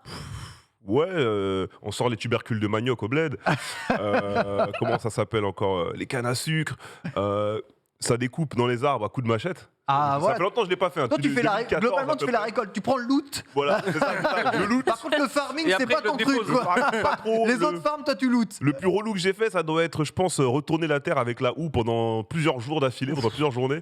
Tu te marres, et toi? Et je me suis dit, putain, c'est chaud en vrai. Après, je suis allé sur internet, j'ai vu que tout le monde le faisait avec une machine. J'ai dit, ah, les bâtards. Pourquoi n'achètes pas de machine? Et tu vois, et c'était mon père qui me disait, mais fiston, moi, quand j'étais petit, c'est comme ça que je faisais. Je dis, poum. Et je me suis dit, je me suis mis une petite matrix parce que comme ça fait taffer aussi les dorsaux. Je me suis dit, ouais, ça fait une séance de muscu. C'est vrai. Comme à Jimeno, tout pour la muscu, les jambes. Tout pour la muscu. Il a raison. Tu prends tes appuis, ça rentre dans les jambes, ça rentre dans les dorsaux. Je dis, vas-y, on va y aller. Et en vrai, tu fais ça pendant 2 heures, 3 heures. Bizarre, hein. Bizarre, hein. Tu repars. Voilà, c'est cool, mais après, j'ai grandi en ville, quoi, sinon. Désolé. Voilà. Pardon. Désolé. Sorry. Toutes nos excuses. Bitel? Ouais. Tu as travaillé la terre un peu dans ta vie? Alors. Et pas les terres. Alors des potagers, oui, mais après, pas plus. Hein. Toi, globalement, t'es dans la consommation un peu Moi, c'est des la produits. Non, Hein en vrai, pour le coup, pas du tout, parce qu'avec ma grand-mère, on a toujours planté et tout pour faire nos propres récoltes Ouais. du côté de la grand-mère paternelle. Mais après, du côté de la daronne, c'est tout de suite oui, un peu plus ville. Bien né dans la ville, bien né à Paris, quoi. Donc, c'est un peu plus compliqué tout de suite de faire un potager, on va pas se mentir. À la Donc, mode, à la mode. Ouais, c'est de plus en plus, c'est de plus en plus à la mode. De plus en plus de fermes urbaines s'installent. On a une juste derrière chez moi, d'ailleurs, qui est en train de se Il y en monter. a partout. Il y en Le a, bio il y en a est au goût du jour. il y en a dans le 11e arrondissement de Paris, juste à côté de. Le bio de est au goût du jour. Le bio est au goût Mais du oui, jour. Le et bio, c'est heureusement, partout. heureusement, les gens, ils ont enfin compris où était la véritable J'ai pas mal de richesse. potagers, moi, derrière chez moi, parce que moi, j'habite dans les Yvelines. Enfin, j'habite dans les Yvelines, mais Yvelines proches, juste à côté de Nanterre, Colombes, tout ça. Mais Indiquez l'adresse. tu vas derrière chez moi. Bah ouais, ça cultive dans les j'achète, Yvelines. Bah ouais. j'ai acheté souvent mes œufs frais, des trucs comme ça là-bas. Ça, c'est trop bien, ça. Donc, c'est cool. Avoir les Ouais, œufs c'est directement tout frais comme ça, là. Ça reste important. pas. Bien manger. Essayez de bien manger, du moins, parce qu'on peut pas tout le temps bien manger, mais essayez de bien manger. C'est ce que tu as essayé de faire aujourd'hui, Ah, il d'ailleurs. a essayé. hein. Aujourd'hui, j'ai pris des concombres, j'ai pris du machin et tout. Bon, voilà, mais c'est cool.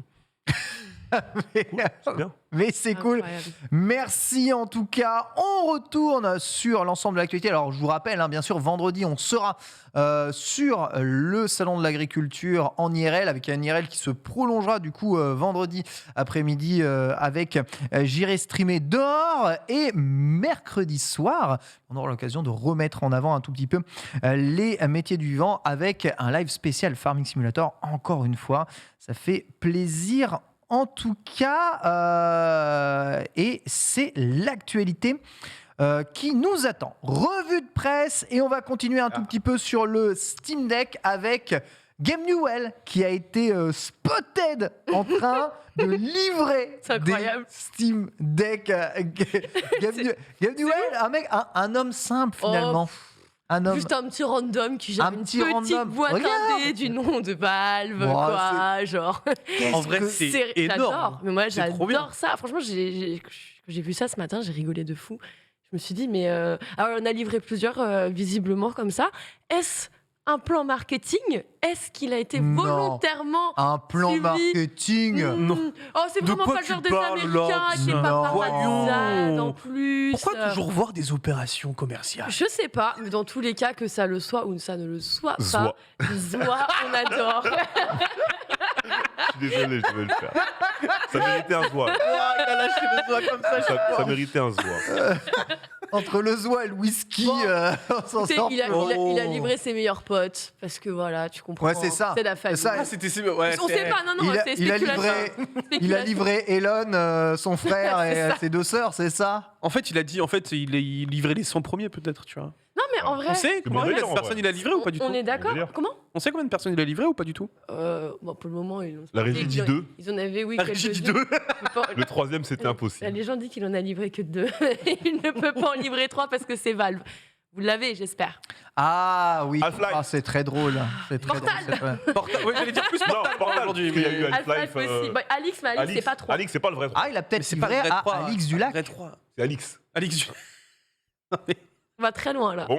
On va les chercher Je loin. me désolidarise. Oh, Même quand il est là. Du En lundi. tout cas, il avait le Steam Deck, lui, vendredi dernier. Hein. Et il est venu nous le présenter. Voilà, c'était rigolo. On voulait en parler un tout petit peu en bref. Hein.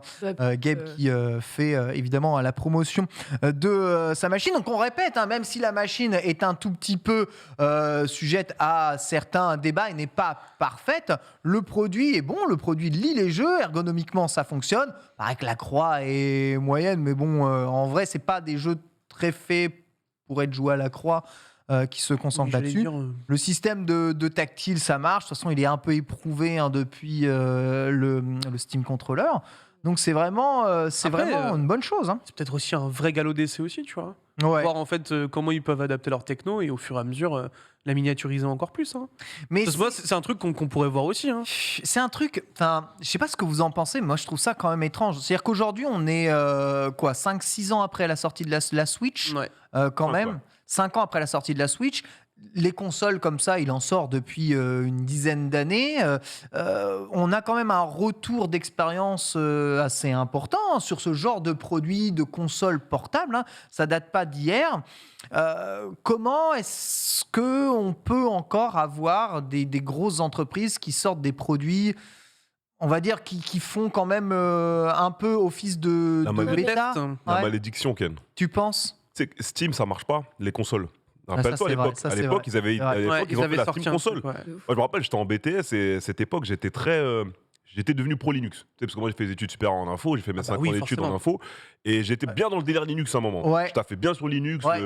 J'étais team Linux sans interface graphique. Attention. Tu mets l'interface graphique, t'es un mec bizarre. T'es un mec bizarre. J'étais très chelou, toi. Linux, t'es un Ubuntu. Et quand les consoles avaient été annoncées, Team Debian, mais quand les consoles avaient été annoncées, c'était cool. Ils partaient sur un truc, sur un OS fait à partir du noyau d'Unix Linux. Ils partaient sur autre chose derrière. Et je me disais, ça peut marcher. Ils allaient sortir des consoles à 400 balles en salon. Ils venaient de sortir Big Picture. J'étais trop saucé. Ça allait être avec Big Picture. J'étais trop saucé de leur Steam, j'avoue. en format salon. Ça s'est cassé la gueule. Je sais même pas si ça a eu le temps d'arriver, ou ça s'est fait foudroyer dans les tests, ou sur les benches, je ne sais pas. Là, on repart sur autre chose. Il y avait plein de produits différents. J'ai l'impression qu'on était dans une boucle où en fait on était en train de tout miniaturiser. On rappelle les iPads, iPod, les nanos, jusqu'aux nanos. Bien sûr. Et en fait, on a tellement été dans cette frise chronologique là où on est passé des Walkman, lecteurs CD au MP3 jusqu'au nano, qu'on s'est peut-être un petit peu trop précipité en s'imaginant que ça allait être le cas pour tout. Et c'est vrai, on a vu l'évolution des téléphones. Le tactile, il arrivait très vite. Il a mis à la page, il a mangé tout ce qui était BlackBerry et tout a disparu. C'est vrai qu'Apple est arrivé là-dessus. Et en fait, je pense que cette miniaturisation, on l'attendait absolument partout, mais avec le top niveau en termes de technologie. Donc, on s'attendait à avoir des potentielles consoles portables avec autre chose que du 720p ou du limité à 1080. Et là, je pense qu'on est un petit peu arrivé sur cette période où la technologie, elle est en train de stagner légèrement. Il y a un vrai plafond de verre, quoi. On se retrouve avec des modèles de consoles un peu lourdes. Et en fait, on a une époque où on disait, ouais, c'est peut-être un essai pour partir sur quelque chose de plus petit pour tard. Mais en fait, pourquoi partir sur quelque chose de plus petit plus tard? Sortez-le quand vous êtes sûr de pouvoir faire maintenir une technologie. De pouvoir faire la time. Parce que pour les consoles de jeux d'aujourd'hui sont trop grosses. Non. Series X, la série S existe. PS5, c'est des consoles portables. Je parlais vraiment des portables. D'accord. Mais tu sais quoi, ça peut être valable. Ça peut être valable pour les consoles d'aujourd'hui. C'est vrai que quand on voit la PS5, on s'attend à avoir une PS5 Slim comme on avait eu avec les PlayStation la 4, les précédentes. Donc c'est valable un peu pour tout. Mais particulièrement pour ces consoles-là, parce qu'on a eu des Game Boy Advance SP, on a eu quand même des consoles assez cool. Tu trouves vraiment aujourd'hui, par exemple, que vraiment la Switch, c'est trop gros? Non, en termes de justement, la Switch, elle est encore OK. Mais faire plus gros qu'une Switch aujourd'hui, ça me surprend, parce que tu as envie d'avoir un plus grand écran, à la limite. Je suis habitué à la PSP dans ma tête, du coup. Oui, elle est grande. Elle est grande par rapport à une version light. Évidemment que c'est grand, évidemment. Ouais, mais du coup, tu vois là où on en était avec une PSP, typiquement. Alors, ce qu'a fait Nintendo est très bien. La PSP, j'ai l'impression qu'elle est juste imbattable, en fait. Moi, pour à la Game Boy Advance, c'était très petit, je peux vous l'assurer aussi. Mais du coup, on voyait les écrans grandir. T'avais la Game Boy Micro qui était encore plus petite, qui était par contre récupérée et tout. Tu vois, on s'imaginait l'avenir. On rêvait de consoles tactiles, en fait. On les a maintenant, ça y est, c'est fait. Mais de cette partie-là, où on gardait un petit peu les boutons et tout, des joysticks ou quoi, je voyais l'écran grandir, mais je voyais une console plus légère, plus facilement portable, plus résistante aussi au choc, au coup et tout. On met un peu de temps et utiliser des composantes pour rien, en fait. Tu vois, moi, j'ai pas envie de me dire aujourd'hui, on travaille sur des produits où on sait qu'on pourrait potentiellement mieux faire plus tard, alors qu'on sait qu'on va lancer des circuits de production et autres, je vois ce que tu veux dire. des composantes encore et encore, alors qu'en fait, on se dit peut-être que dans 5-6 ans, on fait déjà mieux. Et c'est là où on est un peu sur une problématique, je trouve, aujourd'hui. Mais bon. Reza, tu penses c'est un problème d'architecture? Il faut qu'on repense un peu nos architectures console PC. Le PC, pour toi, c'est plafond de verre? Le PC, ce qui est bien, le PC, c'est que c'est très bien, parce que le PC, tu peux faire la configuration que tu veux.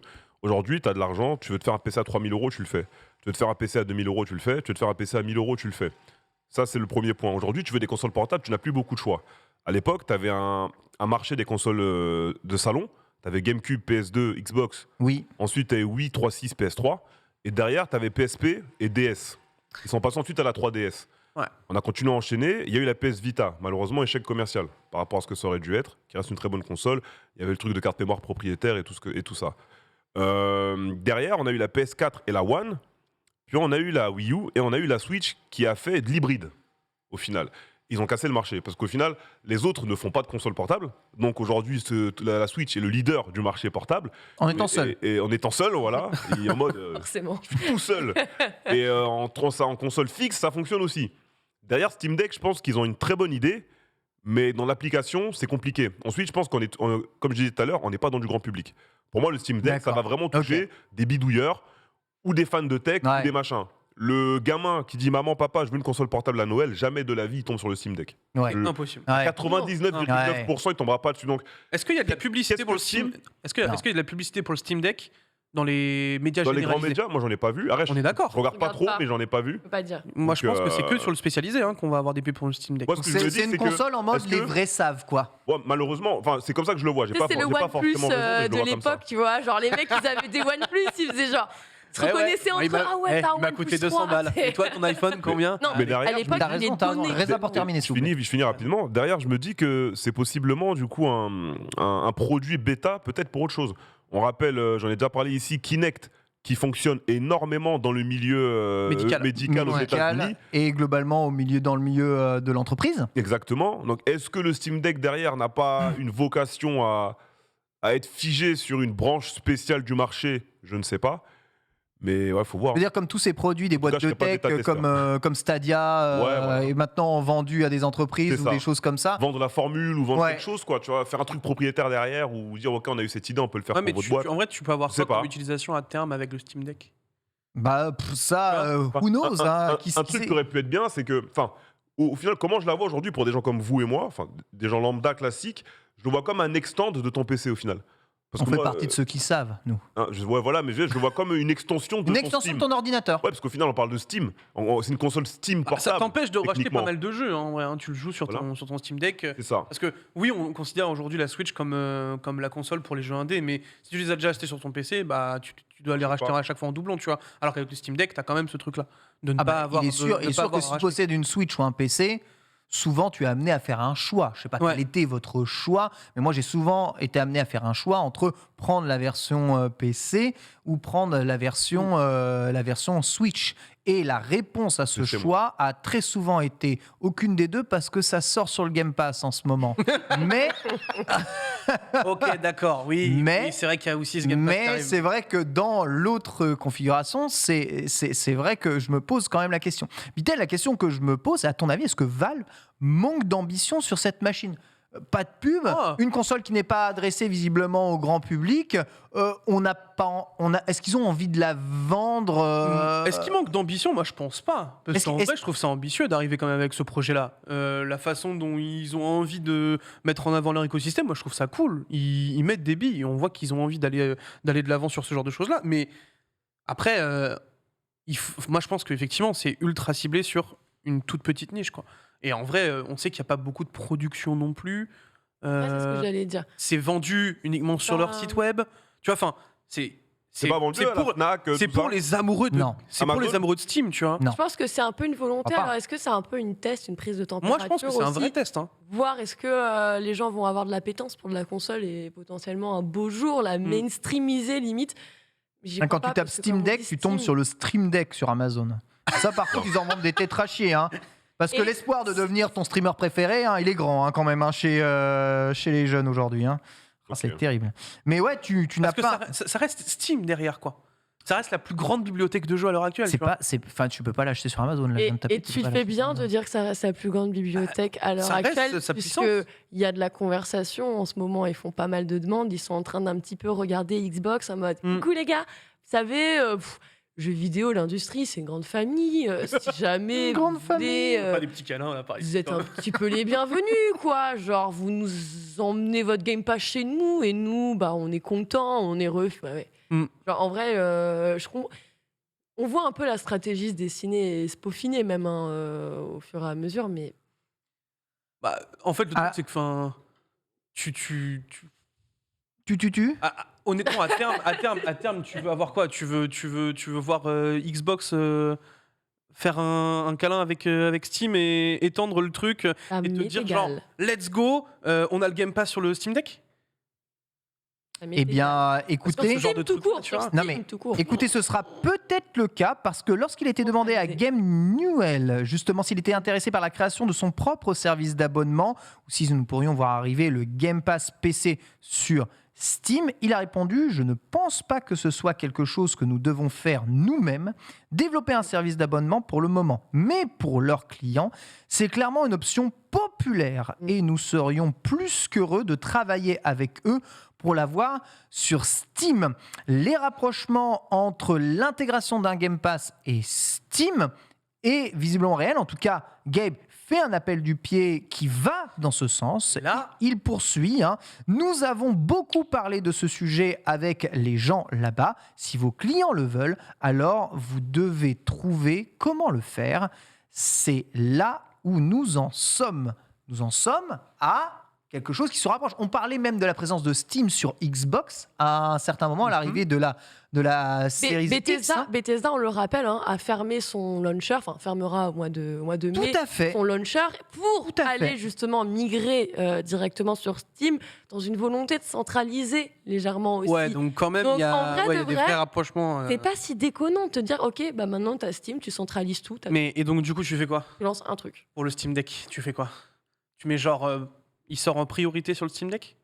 Pourquoi en priorité? Non, c'est ça. Non mais si tu veux faire vendre ton Steam Deck, tu dois avoir une plus-value quand même réelle pour un moment Bah, pour tu un, joues- un argument marketing pour le faire vendre. Pour tu eux, vois. c'est d'avoir un mini PC qui te propose Ouais, de je jouer à pense- tes jeux PC sur Ouais, les je pense consoles que c'est ça. mobiles. Et là, du Je pense que coup, c'est ça. tu mets l'offre du Game Pass en plus, et là tu Et casses du coup, le tu game. peux quoi. en plus. Il faut, ouais. Du coup, il faut mettre une version de Game Pass qui marche sur Linux. Ouais. Oui, c'est C'est le exactement ça. problème. Parce C'est que exactement ça. C'est pour ça que tout à l'heure, je parlais des bidouilleurs. Parce que du coup, dans nos bidouilleurs aussi FGC, il y avait Martellus, je crois que j'en parlais avec Martellus, il disait que justement qu'il y avait déjà la possibilité sur les préventes et tout, sur les pré-consoles, pardon, qu'il avait testé, de mettre Windows.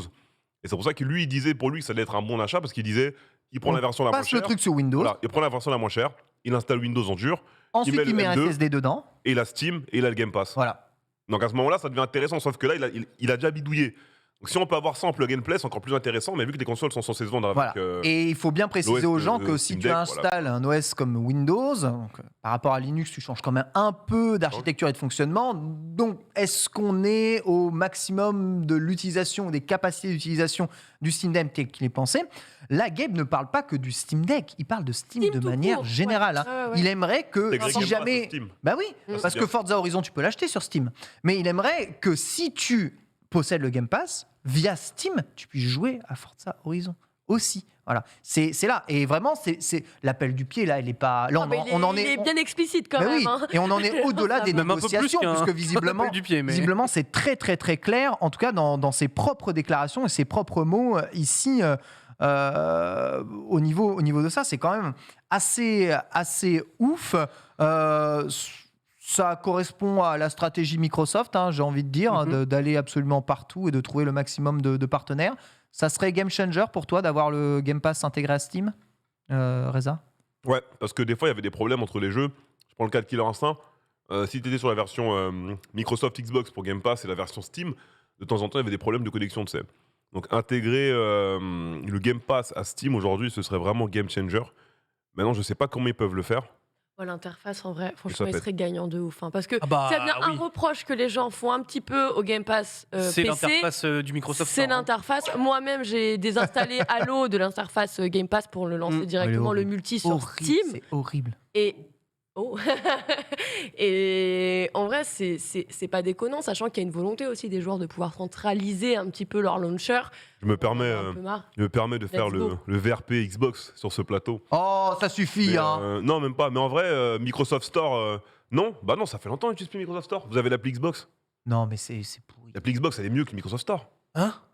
Bah moi, je te parle de, Ouais. de Alors de oui, Microsoft. non, Reza a raison. Ouais. Non, mais Ouais, Reza a raison. Parce qu'à l'époque, en fait, Non, au début, Reza a sur raison. Windows, tu devais prendre les jeux sur Microsoft Store. Ouais. Maintenant, Ils ont arrêté ça. après, ils ont créé une appli Xbox. Non, Parce qu'au début, tu n'avais que compagnon Oui. de l'appli Xbox. Oui. Ils ont créé une appli Xbox à part entière. Elle est où mieux. Tu récupères les jeux Franchement, elle est directement. mieux. Elle est Elle mieux est Elle est mieux, un mais que c'est pas. peu Microsoft comme Store. GOG en fait. Mais C'est pas il y a vrai. plein de gens qui Ouais. n'ont pas encore. Qui sont encore Parfois, sur tu vois, le. j'ai le jeu sur mon Game Pass PC, je lance l'application Xbox et me mets acheter le jeu. Alors que le jeu, il est sur mon Game Pass. Moi, oui, mais quand même arrivé une fois de jouer à un jeu, je cite Black 4 Blood, j'y joue, Je veux y jouer le lendemain avec des copines. Et qu'est-ce qui se passe? Ils me demandent d'installer le jeu. Voilà, Ah, j'ai déjà eu ça. J'ai déjà eu ça aussi. Vous savez que j'ai quand même quelques petites heures de jeu là. J'ai Mais lancé hier quand même. Mais oui. Et en fait, c'est vrai que des fois j'ai des bugs. Alors bien évidemment, ça ne trahit en rien la qualité des jeux, la qualité de l'offre aussi du Game Pass. Ah bah non, pas du tout. Mais c'est vrai que sur le launcher, typiquement Steam, c'est quand même une valeur sûre. Oui, Steam. T'es quand même serein. Ouais. Et moi, demain, tu me dis, ok, tu peux avoir tout ton Game Pass directement sur ton Steam. Ah, mais je localise. Enfin, tout est centralisé. Je switch de Lost Ark et je reviens sur mon Game Pass. Hop, hop, hop. Et c'est quand même. GOG, du coup. GOG aussi. Ouais, GOG, mais GOG Galaxy, moi j'aime beaucoup. Galaxy est bien. Après, ouais, c'est ouais. pas l'idée, c'est d'avoir évidemment tout centré. Et bon, on sent qu'il y a un manque d'interface, un manque aussi communautaire. L'union de Microsoft et de Valve sur Ça pourrait faire trembler, hein. sur ce truc. Bien sûr, si ton compte Steam est lié à ton compte Microsoft, ce serait très très très très très fort. Imagine la réunification de la liste d'amis. Des deux, l'interface amitié, le fait de pouvoir se retrouver. Alors, Il n'y a aucune raison sur PC d'ailleurs que tout ça soit distinct en fait. Donc non, ce serait très fort. J'ai l'impression que Gabe, il est un peu en mode. En plus, il vous reste pas 10 ou 20 milliards là ça va, Si tu je as traite racheté toute la Microsoft, planète là. hein Bon, écoute. Non, mais en parce je sais de la que, plateforme. vous savez, on est prêt à sortir FF3 si vous nous rachetez. Formidable. Incroyable, Le vrai mais vrai. On met Portal 3 et Half-Life 3 si vous l'achetez. Alors Voilà, en tout cas. J'achète tout Day One. C'est genre vraiment. Ah, moi, Ouais. Portal 3, il y a moyen. Ouais. Ceci clôture ce sujet, évidemment, sur le Steam Deck. On aura probablement l'occasion d'en reparler, peut-être de l'avoir ici sur le plateau. On va parler chronique, parce que vous le savez, il y a un grand jeu, un gros jeu qui est sorti vendredi dernier. Il s'agit bien entendu de Elden Ring, le dernier sorti de chez From Software, après un teasing gigantesque de la part de tous ceux qui ont pu tester le jeu. Après, retour de la bêta plutôt excellente. Twitter s'enflamme. Jeu de l'année, jeu de la décennie, jeu de l'univers, je n'y jouerai pas. Et pas mal d'autres commentaires, évidemment, se font suivre. 2 personnes ici ont testé le jeu, c'est Lox et Reza durant ce week-end. Et ils vont bien entendu nous faire un retour sur cet Elden Ring, un merveilleux From Software en mode ouvert. Qu'en avez-vous pensé, messieurs et mesdames? Je commence? Lox. Moi, c'est un jeu du dimanche. Je m'exprime, C'est-à-dire ne me tapez pas, regardez. Ne me tapez pas. Non, c'est une question de persévérance et de mood au moment où tu lances ton jeu. Pour moi, les From Software, c'est mes jeux du dimanche préférés parce qu'il faut que mon cerveau soit bien reposé, que je sois bien détendu pour pouvoir vraiment, si vraiment je me fais allumer, rester calme. Et j'avoue qu'il a une jouabilité qui est vraiment particulière et qui me change et qui fait que du coup, t'es pas obligé de le lancer que les dimanches, toi qui as si peur des jeux punitifs, toi qui n'as pas envie de... de regarde, il en saute sur son siège. Non, je suis en train de galoper. En vrai, Pardon. On va commencer par... moi, je l'ai nommé comme ça quand j'ai dû écrire le bandeau d'Elden Ring. J'ai mis même pas sorti déjà GOTY, point d'interrogation. Puisqu'effectivement, c'est le jeu le plus attendu, 2 années de suite étant le jeu le plus anticipé, attendu d'après les Game Awards, entre autres. Ça reste un titre qui t'en met plein la vue. Ça, là-dessus, on était tous d'accord. Peu importe que l'univers te parle ou ne te parle pas. Il est très Twitch-friendly aussi. Mais il est très Twitch-friendly, il est très gamer-friendly tout court. Ouais, c'est ça. Tu prends l'histoire dans le sens que tu veux. Tu vas où tu vas. Tu vas faire ce que tu veux. À un moment, il y a un truc qui te tombe sur la tête. Tu te dis, mais pourquoi je suis arrivé là? Qu'est-ce qui m'est arrivé? Est-ce que c'était vraiment voulu? En fait, il t'offre une façon de jouer qui n'avait jamais été encore permise sur un titre du genre. Et je pense qu'aujourd'hui, effectivement, il présente des caractéristiques qui vont lui être fortes et qui, à mon avis, lui seront récompensées par la suite. Oh, ça a l'air énervé. Hein. Non, je regarde le truc. Ouais, Zoua. Tu vas faire ça à chaque fois qu'on va voir un boss. Non, mais il a... Honnêtement, je ne saurais même pas par quelle qualité commencer.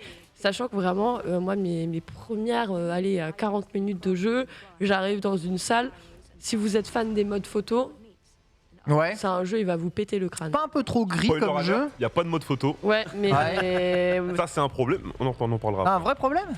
Alors, pense. La plupart des jeux aujourd'hui ont des modes photo. ont des modes photos qui sont Aloy, directement. Horizon, God of War, Ouais. tout ça. Enfin, Alors maintenant, tu as des c'est dommage, consoles je trouve. qui te permettent de faire ce mode oui, on peut photo, le faire même aussi. si le jeu ne on peut le présente faire sans pas le jeu, ouais. justement cette particularité-là. Mais c'est vrai qu'il t'en envoie plein. Enfin, genre, quand tu arrives dans la salle du veilleur de l'arbre de vie, quoi. Genre, c'est tellement. Je vais pas dire audacieux parce que c'est pas le terme. Mais t'es obligé d'avoir quelque chose. T'es obligé, tu ne peux pas rester insensible à une DA aussi marquante. Donc, plein de qualités. Après, au niveau des combats, quand même, au niveau des déplacements et de la mobilité, Ouais. C'est toujours moyen. bah, c'est le Mais genre. c'est toujours Dark Souls, C'est un quoi. Dark Souls, C'est-à-dire, quoi. Avec un T'as saut. ta caméra, t'es là en train de tourner autour le saut du doit truc. redéfinir pas mal de trucs quand Oui. même. Le saut J'en fait toute la parlerai diff. après dans les. Mais on est d'accord mécanique de qu'une combat. plateforme, c'est plus ou moins une plateforme. Si t'as le pied un peu dans le vide, Voilà. tu continues de marcher sur la plateforme. Quoi. Alors, C'est t'as pas pas grave. de dégâts de chute. Ça, Y a pas de dégâts de chute dans le non, jeu. bien sûr que non. Mais c'est Heureusement, formidable. tu peux sauter. Oui, oui. Non, mais Bon, non, mais après- c'est- Il y a des gars de chute. Alors, tu peux mourir Oui. si tu chutes de trop, mais il n'y Oui, a voilà. pas de dégâts de chute. Ah, ok. Ok. Genre, Ok. tu peux sauter d'une certaine hauteur. Après, évidemment, donc il y a la- un truc qui est vraiment vertigineux. Bon, c'est plus des dégâts de chute, là, c'est une mort. Ça donne Mais un tu- peu oui. plus de liberté. Oui. Mais Par tu peux contre, pas grimper où mais- tu veux, on est d'accord. Alors, tu peux sauter. Donc, tu peux sauter, comme on le disait. Et c'est vrai que là, il y a un petit point un peu sur les aspects de. Ok, maintenant tu peux sauter, tu sais pas exactement où est-ce que tu peux sauter, de quelle manière, puisque tu ne t'attrapes pas en fait des parois pour pouvoir grimper. Donc tu jumps, tu fais Apparemment, ok, on le dit passage qu'il y a- est faisable par apparemment, là. tout le monde dit qu'il y a des dégâts de chute. Hein. Bah, tu meurs. Non, tu peux prendre des dégâts. Des dégâts de chute. Mm. Moi j'en ai jamais eu. Non, j'en ai eu plein. Des dégâts. J'en ai eu plein. On mais mettez-vous ça m'a d'accord. rien Dégâts de enlevé. chute ou pas dégâts de Avec chute la petite animation. On tranche tu veux dire le chat Ouais, non, dit dégâts de tu prends chute. des dégâts, tu peux prendre genre mid-bar ou un quart, tout ça. Quand tu tombes, Moi, je suis tombée d'une hauteur. une fois, Donc je c'est suis morte. comme dans Dark Souls, quoi. Oui. Finalement. D'accord, ok. Bon, dégâts de chute. Ok, bon, c'est pas la Je peine. les ai pas eu. Mais c'est parce qu'en fait, à chaque fois, t'étais tombé trop, je pense, ou de pas Bah, assez haut. les seules fois, parce que du coup j'ai Parce que t'es testé quelqu'un de vraiment pour le prudent. coup. La limite doit Plante. être très fine, je pense, du coup. Parce que pour le coup, j'étais en mode, mais attendez, il n'y a pas de dégâts de chute. Après, je vais à une certaine hauteur. Évidemment, bon, je suis morte. C'était en live d'ailleurs, donc on a bien vu qu'on était mort. J'ai juste vu une animation, mais je crois pas que ça m'a enlevé des dégâts. C'est qu'à un moment, j'ai fait un jump, il y a une micro-animation, mais j'ai pas perdu de dégâts. Bon, visiblement, en fonction de la hauteur, tu vas évidemment, tu vas doser, prendre tu vas prendre plus ou moins de dégâts sur la chute. Bon, de toute façon, traditionnelle en Dark Souls. Du coup, la question que je me pose, c'est au niveau de l'exploration de ce monde. Est-ce que on n'est pas un peu frustré par les déplacements du personnage, Reza? Alors, ouais, j'avais noté plein de trucs. J'ai commencé par le début. J'ai mis un monde ouvert qui m'a réconcilié avec le genre. Ah, ça fait C'est plaisir, c'est ça. une belle phrase, ça. Hein. Ouais. Et qu'il a fait Dark Souls il y a Une bonne phrase. quelques semaines. une Toi, bonne t'as phrase. enchaîné tous les Ouais, Dark mais Souls. Ouais, mais c'est pas des mondes ouverts. Enfin, Non, c'est c'est pas vrai. vraiment, c'est des semi-open world. Ouais, c'est semi Non, mais du coup, C'est on semi-open dirait world. il s'est fait subir. Tu t'es maltraité avant de te Non, lancer. parce qu'en fait, du coup, moi, j'ai une relation assez particulière avec ces jeux-là. C'est que je déteste la commu, généralement. Il y a des jeux que j'ai mieux aimé que d'autres. Demon's Souls 1, par exemple, je n'aime pas ce jeu. Là, j'ai fait Demon's Souls Remake pour ma commu sur PS5 récemment. Bon, c'est l'ancien. Ils ont gardé les mécaniques de l'ancien juste avec la démo technique des graphismes. Mais sinon, en termes de gameplay et de ce que ça propose, j'ai fait le genre 19 heures. J'ai passé 16 heures à bouder parce que ça me plaisait pas du tout. Donc, je l'ai vraiment fait pour la commu. Mais là, Elden Ring, pour le coup, j'y joue de bon cœur. Par ma propre volonté. Voilà, c'est dit, par ma propre volonté. Ah, Je suis content d'y jouer. pourquoi? Ah, Alors pourquoi Parce que déjà, je vais y venir. Déjà, comme disait Laura tout à l'heure, tu n'as pas à faire forcément l'histoire dans un ordre. Je m'explique. Tu sais, t'avais les flammes que tu récupérais dans Dark Souls 3 Ouais. et servaient de lieu de téléportation. Ouais. Dans Elden Ring, ça s'appelle la grâce. Et du coup, à chaque point de grâce que tu débloques, tu peux re-téléporter quand tu veux, sans avoir à passer par un autre point de grâce et tant que tu es hors combat. Parce que Ok. quand tu es en combat, tu ne peux pas afficher ta carte. Normal. Et quand tu es hors combat, tu peux afficher ta carte et te téléporter où tu veux.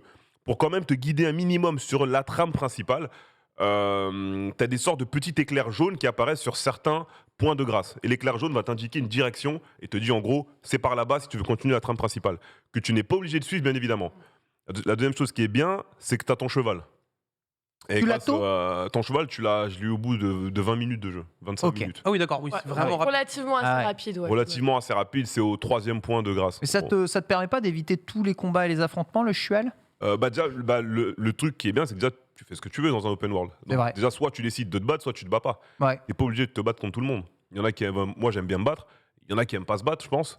Donc, Moi, j'aime pas me battre. Voilà, t'aimes pas te battre. Bah, tu prends ton cheval et tu continues. Mais comment je finis le jeu si j'aime pas me battre? Tu vas jusqu'au boss et tu te bats une seule fois. Tu vas récupérer des ruines. Il y a moyen de Tu te bats farmer une des seule fois. ruines Mais sans attends. te battre Bah oui. gratuitement, sans Ah prendre bon de risque. Ouais, il y a Ah ouais moyen, ouais. Tu peux faire de Dès- l'XP, dès que tu t'arrives peux faire de dans le l'XP jeu- sans te battre? Bah, faut tuer les ennemis. Après, c'est comme dans les anciens DS. Par exemple, dans les anciens DS, tu pouvais arriver, je sais pas, provoquer un ennemi, ensuite mettre une esquive au moment où il met un coup chargé au bord d'une falaise, l'ennemi tombe et tu récupères les âmes. Mais bon, tu vas pas t'amuser à faire ça contre tout le monde, tu peux pas faire ça contre tout le monde. Ça reste un peu plus compliqué. Du coup, pour l'open world, t'as un peu ça. C'est que le cheval, tu le débloques assez tôt. Les points de téléportation, c'est pas quelque chose que t'as à débloquer ou crafter. Donc dès le début, dès que t'as des grâces, tu peux te téléporter dessus. C'est les bonfires, les grâces ou pas du tout Tu peux pas te téléporter à tous les feux du jeu? Si, c'est ça justement. Les feux du jeu, c'est les grâces justement dans Elden Ring. Très bien. Et tu peux te téléporter à toutes celles que t'as débloquées. C'est trop cool. Donc ça veut dire que c'est la fête. Tu te déplaces dans la map ultra rapidement. Bah, tu subis pas. C'est pas en mode tu vas parler à un bot qui va te dire fais 300 km, enfin 300 km, j'exagère, pour aller voir tel mob à l'autre bout. Là, tu subis pas les mondes ouverts Uber Eats. Oui, donc voilà. Et les secondes quêtes, les quêtes secondaires. Tu vas voir Vitel, il va te parler de ça. Après, tu vas voir Ken qui lui va te dire ça. Ensuite, tu vas au ski voir Laura, etc. Tout ce que je déteste. T'as pas ce truc-là. Donc, ce qui est bien, c'est que tu peux essayer au mieux peut-être de suivre les éclairs jaunes sur les grâces pour te concentrer sur la mission principale. Ou si voilà, t'es chaud de faire l'exploration, tu prends ton cheval, tu te balades.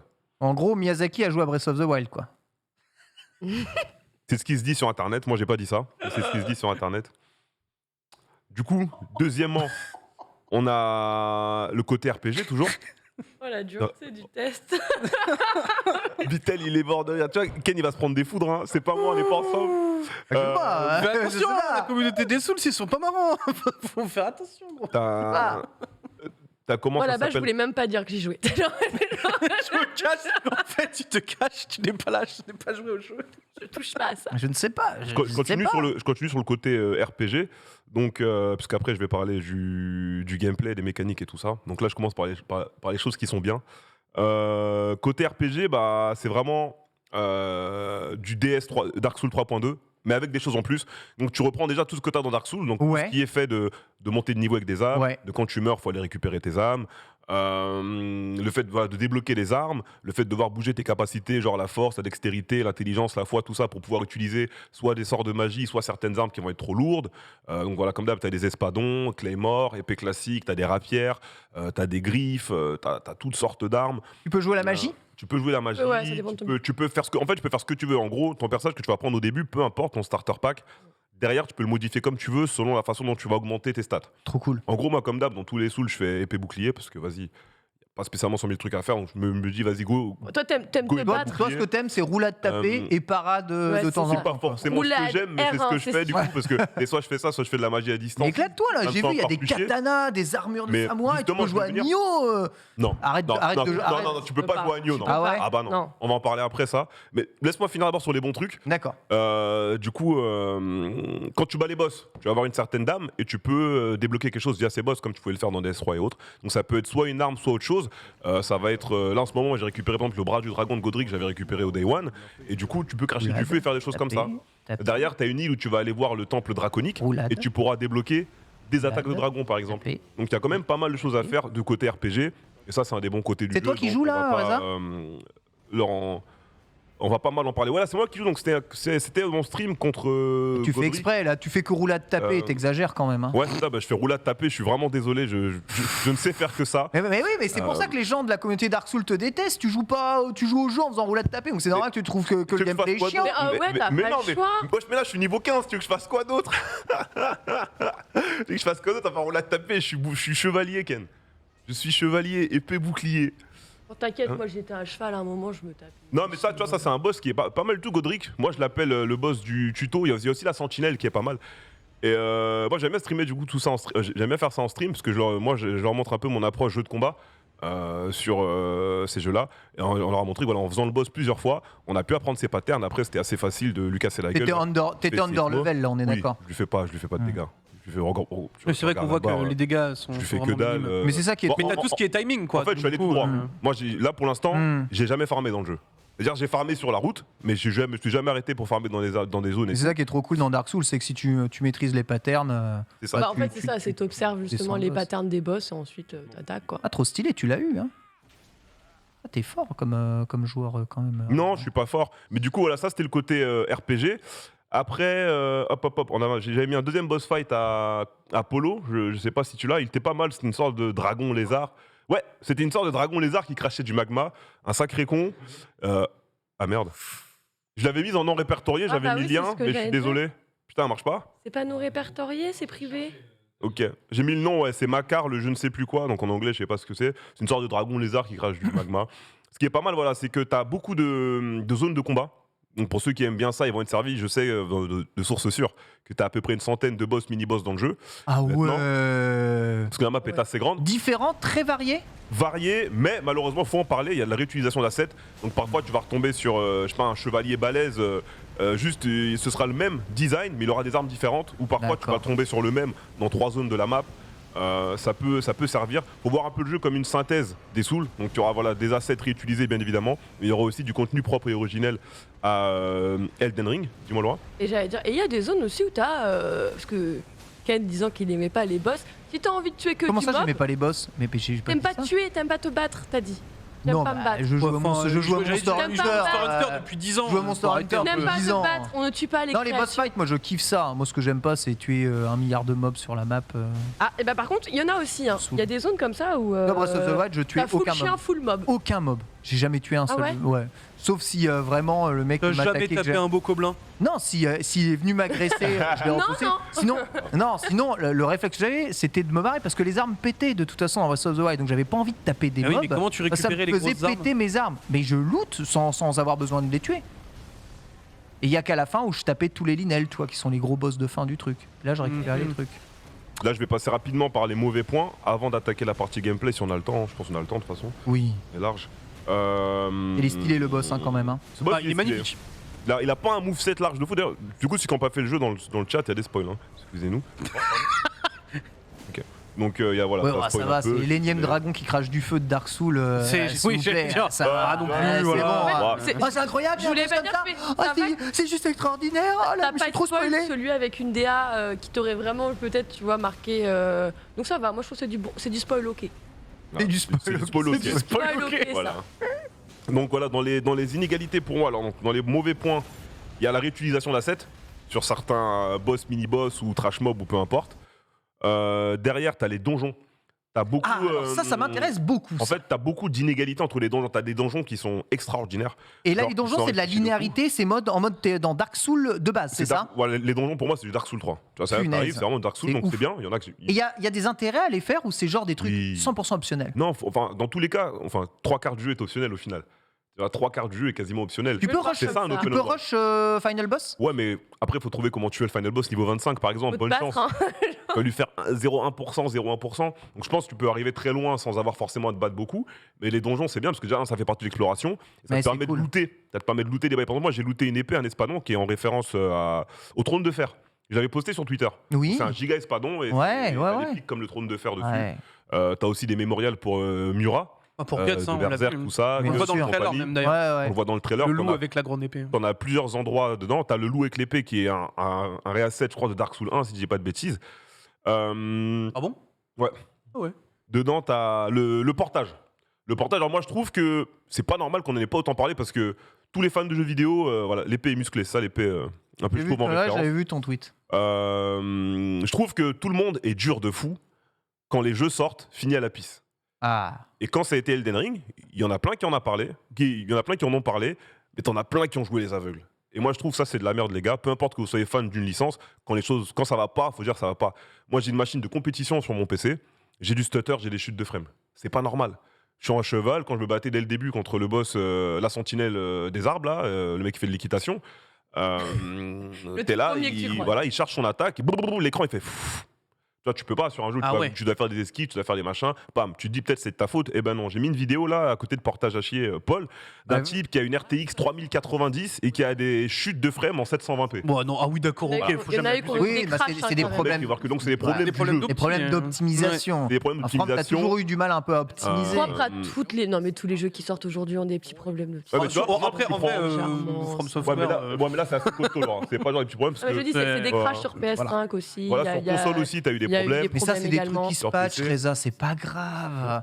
C'est pas grave. Non, Le- mais c'est bien de les Ça aurait mentionner. été pas C'est grave si juste. c'était C'est soit patché le Day One. jeu, soit le jeu il sort là, soit t'attends encore 5 mois que les mecs ils se mettent à 30 000 pour patcher tous les problèmes de framerate.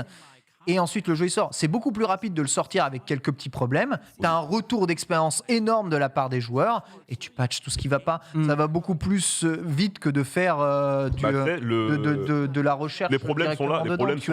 Les problèmes sont là depuis les pré-tests. Les pré-tests JV sont faits au moins 2 semaines avant la sortie du jeu. Il y avait déjà ces problèmes-là. Donc c'est pas un problème où on a dû attendre Day One pour s'en rendre compte. Donc voilà, ça c'est une chose. Troisième, sur PC, il n'y a pas de support 21/9e. Donc encore une fois, tous les Souls, il n'y a aucun Soul qui ça te saoule. Ça me casse les couilles. On s'en fout, un petit mode et c'est terminé. Non, Ken, on n'est pas là en pour vrai, aujourd'hui, il faudrait que ce soit un peu natif, en vrai. Exactement. En fait, il y a un moment, il y a des équipes qui travaillent et... J'ai acheté Getsu Fumaden, qui est un jeu indé 2D, il y a du 21/9 natif. À un moment, on est en 2022. Et c'est des Japonais qui font le jeu, tu comprends? Team Ninja fait du 21/9. Oui, tu sais Ninja fait du 21/9. Non mais ils développent leur jeu sur des écrans 1-1. Team Ninja, c'est japonais. Ouais, mais du coup, ceux qui gèrent principalement, c'est ceux qui sont en Angleterre maintenant. Et... Non, c'est un jeu japonais. Je te parle pas de ceux qui font Hellblade. Je te parle pas de Ninja Theory. Je parle de Team Ninja, ceux qui font Nioh, Ninja Gaiden et tout. C'est des japonais. Et ils sortent leur jeu en 21/9e 120 FPS. Sur PS5, tu peux jouer en 100 FPS à Nioh 2. Sur PC, tu peux jouer à Nioh 2 en 100 FPS. Donc ça, pareil, moi, ça m'a fiché. Parce que j'ai un écran 21/9, je l'ai acheté. J'ai un écran qui fait 144 Hz, machin. Le jeu est cap, le jeu fait pas 21/9 à la sortie. T'as des problèmes d'optimisation, donc comme on disait, peu importe ta carte, peu importe ton setup, t'as énormément de joueurs qui ont eu des retours et des problèmes par rapport à ça. Inégalité, je disais, entre les donjons, t'as des donjons qui sont magnifiquement recherchés et t'as quelques donjons, tu sais que c'est un peu à la va-vite. Tu trouves que c'est un défaut, ça? Qu'il y ait plusieurs. De la diversité dans les donjons, ça me perturbe pas. D'inégalité, je pense. Je pense quand tu vas avancer. Ils sont très courts, c'est un petit couloir. Quand tu vas avancer encore plus, je pense que tu t'en rendras compte. Parce que du coup, j'ai quand même pas mal d'heures et j'en ai fait beaucoup. Je sais que t'étais plus loin, mais. Et à un moment, tu t'en rends compte. Mais alors, pour en avoir fait quand même quelques-uns, je l'ai vu. Celui du veilleur de l'arbre du monde, typiquement, il est super court. Ouais. Mais ok. Mais il me dérange pas, moi ça me dérange pas. Combien il y a de donjons? Je le mets pas comme un défi. J'ai pas les chiffres. Je suis pas à la fin du jeu. Tu vois, donc, Mais en fait, après, c'est compliqué parce que c'est ça. Moi, mon premier donjon, c'est on se balade, on voit des mobs là-bas avec leur espèce de flambeau. T'as envie d'aller les voir. On arrive, on voit une porte derrière, on y va, on découvre. C'est un vrai open world instinctif, on va dire. C'est une recette qui est très plaisante. T'as la map principale que tu vas débloquer au fur et à mesure en avançant. Donc t'as des sortes de petits lampadaires, des petites tours qui apparaissent parfois quand tu es dans une carte en noir, et si tu la débloques, ça t'affiche le bout de map. Donc tu vas débloquer des bouts de map au fur et à mesure. Donc il y a des tours de guet. La map est assez gigantesque, et après tu as accès aussi du coup à des sous-sols, et tu as une map world de sous-sol. D'accord. Donc en vrai, le monde est super lent. J'ai des collègues testeurs qui ont fini le jeu sans finir tout l'open world. Ils étaient à peu près niveau 130 avec 140 heures de jeu. On peut monter aussi loin? Tu peux monter à plus de 100, ouais. Donc il y a pas mal d'heures, il y a pas mal de zones. Donc voilà, il y a du contenu. Donc voilà, j'ai donné lesquels. Ce que tu me parles là, c'est gigantesque. Et à chaque fois, c'est avec un perso. Et t'as moyen de désenchanter tous tes points d'expérience et de remonter un perso à peu près comme tu veux. Genre, je suis parti roulade tapée, chevalier, épée, bouclier comme toi. Et je me suis dit, à un moment, j'ai envie de jouer un peu à des jeux vidéo. Et je prends un magicien. Je peux le faire? Je crois que tu peux le faire. En fait, je ne l'ai jamais essayé, mais je sais quand tu bats la deuxième boss principale, celle que tu combats sur la lune, là, Renala s'appelle, ou quelque chose comme ça. Je crois qu'après, tu peux lui parler et tu as une option renaissance. Et elle dit tu vas renaître comme un bébé, tu vas sortir d'un œuf et tout. Je pense que c'est à ce moment-là, peut-être tu peux refaire. Mais j'ai pas testé la features. Donc, vous confirmez sur le chat si vous avez cliqué Niveau scénario. Ouais, j'allais dire niveau histoire. Est-ce qu'on a niveau histoire, scénario. Parce que c'est quand même brandé. Genre R. Martin sur ce truc-là. Ouais, alors, ça a été le Martin, c'est ZZ Martin ou est-ce que Martin Luther King ou pas Luther King? Petit Martin Matin là. Est-ce que c'est en mode il est en Easter egg en boss de fin comme Hideo Kojima? Encore une fois, quand ça avait été annoncé avec R. Martin à l'époque, tout le monde parlait de ça, et puis R. Martin, ça fait 6 mois, plus personne n'en parle. Malheureusement, c'est une histoire classique, encore une fois. Voilà, il est en train de bosser sur des comics Marvel. Voilà. Les gamins de la dame ont récupéré ses pouvoirs, sont devenus des demi-dieux qui sont fous un peu. Et voilà, ils vont causer la chute du monde, faut équilibrer le monde. Voilà, c'est un truc assez classique. Après, comme d'hab, t'es dans la formule Soul, ça veut dire que si tu veux vraiment connaître l'histoire, faut parler aux PNJ, faire les quêtes des PNJ. C'est ça, tu vas dans ton faire machin, inventaire, machin. tu loues, C'est une histoire tu vas vite, lire. à gauche, à droite. Tu vois, c'est pas comme un God of War qui va vraiment te mettre une narration. Voilà. Une S-tier. narration à la Souls, quoi. Là, c'est une narration à la Soul. Tu veux pas de d'embrouille. l'histoire? Bah ok, tu lis ton inventaire, tu prends le petit parchemin, tu lis ce qu'il y a Apparemment, écrit. oui, apparemment, il y a tellement de trucs juste sur les objets, quoi. Ouais, c'est ça. En fait, C'est tu dois tout est à tout lire, travers les mais objets. Les objets, c'est pas les une PNJ. narration qu'on te donne, c'est pas une histoire avec, tu vois, genre, Ouais, tu c'est vraiment commences, un univers qu'on te cinématique, dépeint, en on fait. t'apprend les choses. Non, non, t'apprendras ce que toi t'as envie de voir et ce que toi t'as envie Ouais, c'est ça. En d'apprendre gros, et on ce que te met t'as tous envie de les éléments, tu peux apprendre l'univers, mais il y aura Ça. pas. Sinon, de base, c'est un jeu Juste, vidéo tu te casses la gueule avec des boss. gigantesque dans lequel tu as énormément de choses à faire, alors, du coup. Tout à T'as fait. plein de choses à faire, ouais. Tu vas te confronter avec tous les boss de la planète. Ouais. Donc, les Mais points forts. t'as des petits. Je viens de Vas-y, le vraiment, pas voir. de Mais il y a des petits dialogues. Nous, on s'est amusé à les doubler tranquillement. Voilà. Petit- Ouais, t'as des dialogues, t'as Il y un a peu des plus de dialogues, cinématique. quand même. D'accord. Ah, ça, c'est cool, pas ça. mal. Ouais, Ça, c'est un peu cool. plus de Ah, quand même. cinématique, ça c'est pas mal. Quand même. Tu peux souvent aussi discuter quand t'es assis à la grâce. Mais il y a pas mal de choses. Du coup, moi, mes points forts sur le jeu, vraiment que j'ai kiffé, c'est un open world où tu subis pas le fait que ce soit un open world. Donc, t'as pas des quêtes où on va t'envoyer là, à gauche, à droite, machin. Tu peux vraiment prendre le jeu comme tu veux. La richesse, encore une fois, du côté RPG. La richesse de la plupart des bons donjons. Comment ça se passe d'ailleurs, la récupération d'armes, d'armures? Il y a des PNJ qui t'en vendent, il faut tous peux les crafter. crafter. Ouais, Comment tu ça peux- se passe? Donc, t'as du craft dans le jeu, Ok. que j'ai pas encore fait forcément. Et t'as. Ah oui, toi, t'es en mode raw, tu trouves un truc sur le Voilà, sol et en t'y fait, vas. c'est que tu peux ramasser des armes dans des endroits, donc dans des donjons, et Ouais. tu peux ramasser des armes en tuant des boss et des mini-boss. D'accord. Donc au final, tu montes ton set comme ça. Tu vois, moi sur mon bras gauche, j'ai un point de dragon que j'ai ramassé sur Godric, et après que j'ai looté. Les armes se détruisent machin. pas. Non, contrairement aux autres où tu devais réparer ton arme, là les armes se détruisent pas si je Là, dis pas de les armes bêtises. se détruisent pas. Intéressant.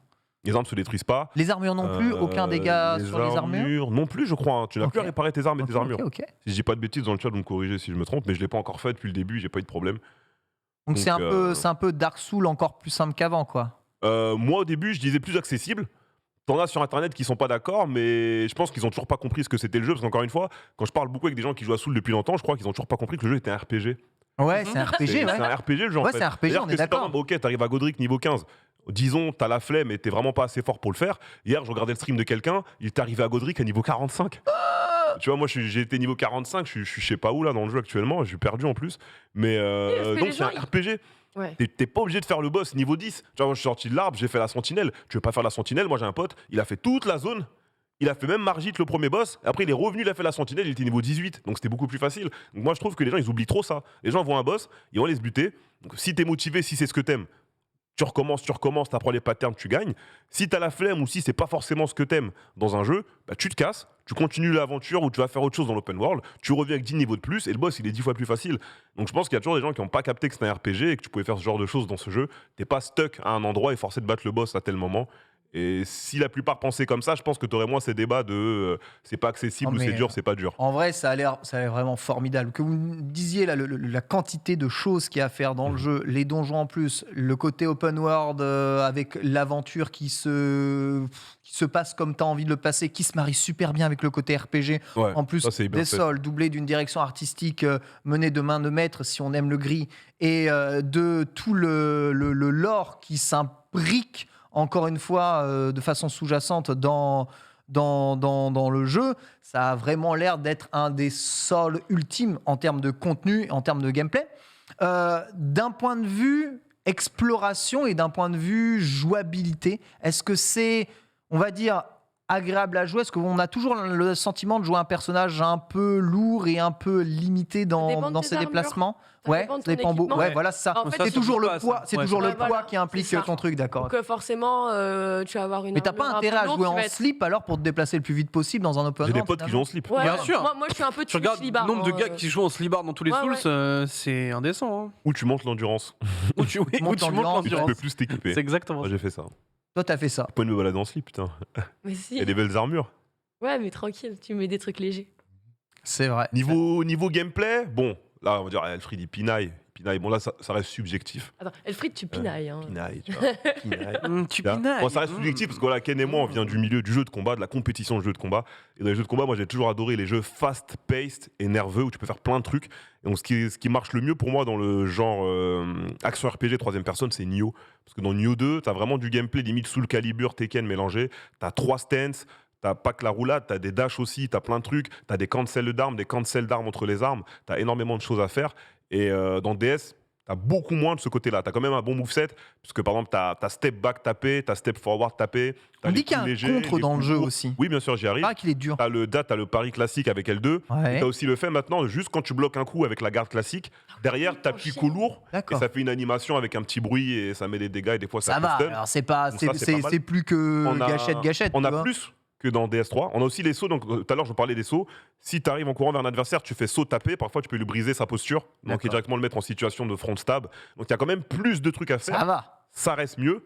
Mais par exemple, contrairement à un Nioh 2 ou FF Origins à côté qui vont vraiment te donner une liberté de fou, pour ceux qui aiment bien voilà, tout ce qui est hard combo, tout ce qui est machin, tout ça, c'est un peu plus posé. Mais ça reste mieux que les autres. Et je pense pour moi qu'Elden Ring est le meilleur projet de Miyazaki depuis qu'il fait les Souls chez From Software. Ouais, ça cite Sekiro évidemment aussi un peu dans Sekiro, dans bien le sûr. chat, qui est un peu aussi eh bien la référence dans ce terme-là. Bitel, après avoir entendu un peu Ah, tout ce excuse-moi, j'ai oublié, ouais, vous avez et raison, oui, les pour gars. terminer, s'il te Il y a plaît. les maîtrises d'armes, t'as aussi les cendres. Putain, j'ai oublié de parler de ça. Donc, t'as deux types de cendres. T'as un truc qui te permet d'invoquer, du coup, moi, je disais des fantômes, parce que j'ai vu ça au début dans le trailer et je voulais absolument C'est quoi, ça. tu joues en multi ou Tu pas peux- alors, Non, dans le solo. jeu En solo. D'accord. Oui, là, je te parle dans le solo. Tu peux invoquer des familiers, donc des animaux ou des machins.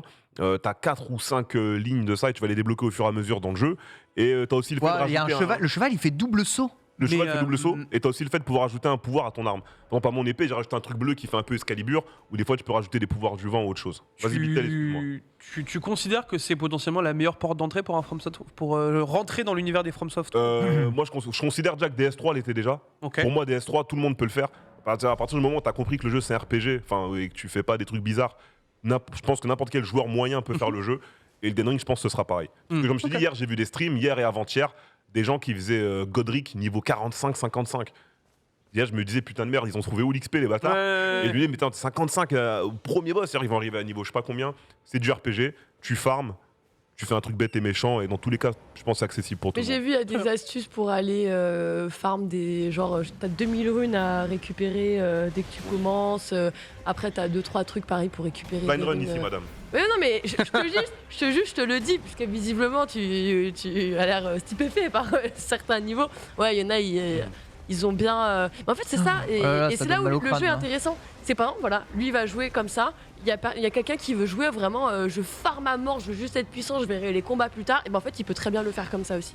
Donc je pense que c'est un petit peu la qualité principale Bah. et la raison dont on dit bah c'est une très bonne porte d'entrée pour un Souls aujourd'hui, puisqu'il est un peu plus. Il est plus permissif en tout cas que certains autres titres. Au niveau de l'IA, on est bon. Les ennemis réagissent de façon C'est- sensée ou ils sont toujours en train de c'est mongoliser des des patterns. attaques contre les murs. Des patterns. Non, ça va en vrai. Ok. Ah, T'as toujours les hitbox from software aussi, excuse-moi. Ah oui, il y a Automate. les hitbox, ouais. Le moi, je trouve, alors, des fois, il y a un côté, et ça, c'est bon, ça m'est propre à moi, où moi, j'aime bien regarder les patterns, les analyser, après jouer à leurs dépens, justement. Des fois, c'est très automate, quand même. Les dégâts sont localisés dans Dark Souls, enfin dans Elden Ring. localisé dans quel sens? En mode si tu tapes à la Tu tête. tapes la ou patte machin. arrière, est-ce que ça fait plus ou moins mal que si tu tapes la Ça tête dépend du mob. Mm. Il y a des mobs avec qui c'est pareil, t'as des mobs c'est obligatoire. Tu sais, par exemple, les géants de pierre, Mhm. tu leur pètes les chevilles. Littéralement, enfin, tu leur sectionnes le tendon derrière, après ils tombent. Si tu les tapes ailleurs avec des Ça, c'est flèches une ou autre, ça façon fait moins dégâts. c'est une façon de Et ça fait plus mal à cet taper, mais endroit-là, ouais. d'accord, ok. Mm. D'accord, il y a quand même des petits points faibles.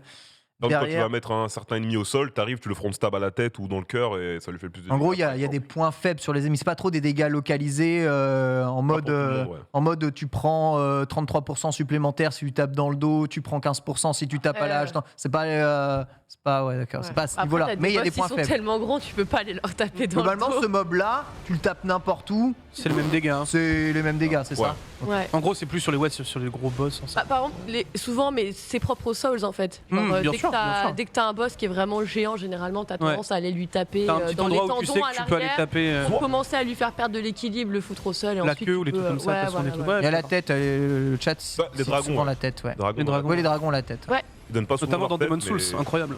Avec le géant, le dragon gigantesque, incroyable. C'est vraiment Dark Souls. Ah oui, et donc là, t'invoques des loups. C'est ça, voilà, ça c'est les familiers dont je te parlais.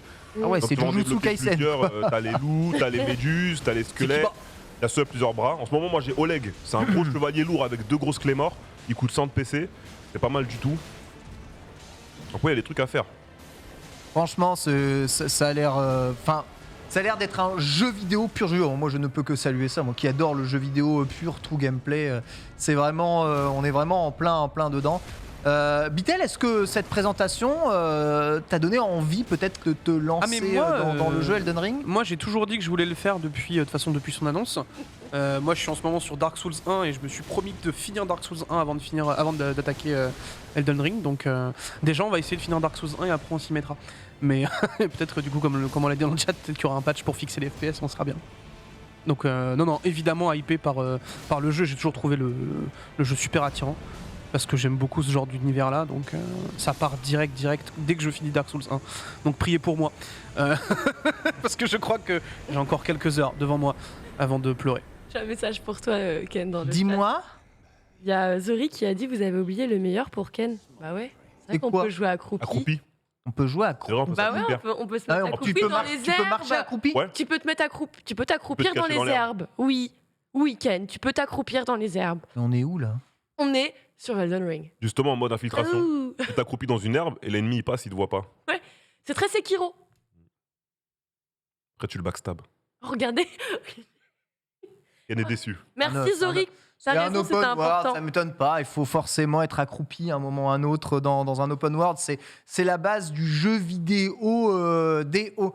Écoutez, formidable. Le jeu, évidemment, offre une telle durée de vie, de tels environnements, de tels affrontements, qu'à mon avis, vous risquez d'en entendre parler pas mal de temps. En plus, ce jeu est très Twitch compatible parce qu'il est très gamer PC compatible et il est très gamer indé compatible.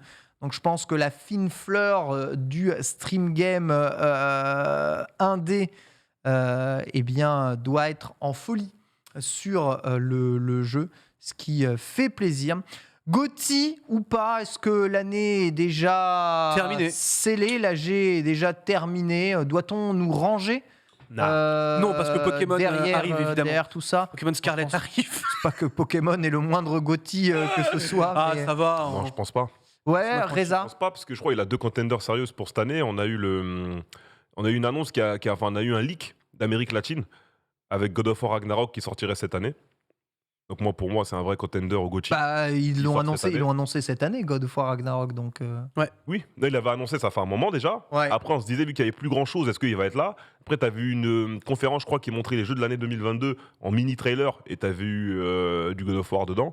Donc déjà cette année, t'as God of War Ragnarok qui pour moi fera aussi match dans les GOTY, et apparemment t'as possiblement aussi Breath of the Wild 2 qui doit sortir cette année. C'est pas trop mon truc, mais je sais que quand il sort, lui, il est dans les GOTY discussions. Donc si cette année on a Elden Ring, Breath of the Wild 2 et Ragnarok, moi je suis content. Si Breath of the Ça ferait Wild une bonne bagarre, tu vois. Ouais, je pense que c'est des 2020. Jeux qui seraient plus prévus pour la fin de l'année, donc peut-être pas assujettis en vrai, si tu sors, en mode ils sortent en décembre, ils sont pour le GOTY l'année d'après. Ouais. En vrai, pour le coup, Breath of the Wild, décembre, c'est peut-être pas déconnant non plus. Donc, après, moi, je probablement des GOTY 2023. Autant là, tu vois, Elden Ring, c'est une vraie refonte de la formule Soul. Tu vois, l'intégration.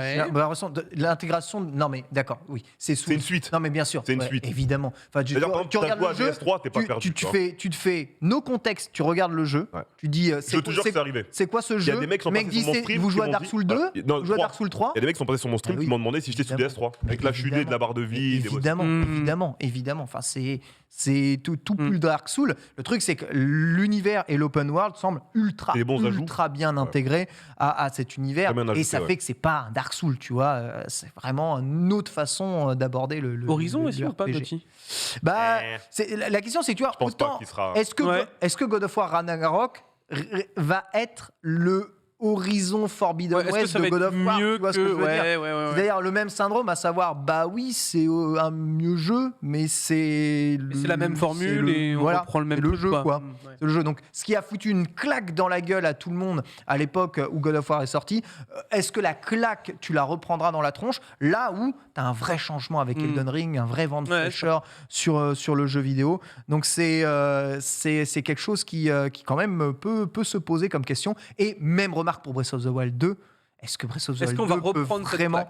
Bah ouais, est-ce qu'il peut vraiment te remettre un coup de ouf, à moins qu'il fasse un truc aussi génial qu'ils avaient fait avec Majora's Mask après Ocarina of Time.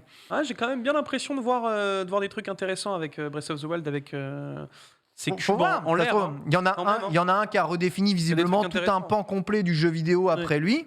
Et Elden Ring en fait aussi quelque part les frais pour le bien. Je suis curieux. J'avoue qu'il y a beaucoup d'interrogations. Le 2 peuvent faire ça. On ne sait pas. Starfield aussi arrive, ouais, c'est hein. vrai. Ah, c'est vrai, Les exact. gars. Mais Starfield, on n'a pas eu de gameplay, non? On a eu que des trailers. Ouais. Ah, donc il compte pas pour moi. Pas encore. Pas encore. On verra. En tout cas, sachez que c'est quoi? C'est le PNJ. CJ. C'est le CJ de GTA. Il nous met le CJ de GTA dans Dark Souls. Oh shit, here we go again. Magnifique. Donc voici Elden Ring. Bien entendu, c'est d'ores et déjà disponible. Les patchs arrivent en plus au fur et à mesure pour optimiser la version PC. N'écoutez pas ce Reza méchant. Mais non, moi je suis gentil. Méchant, Reza, méchant. Je Reza. stream. Évidemment. Je dis pas non plus. Évidemment que le jeu va être Je fais la pub optimisé. du jeu. Quel argent!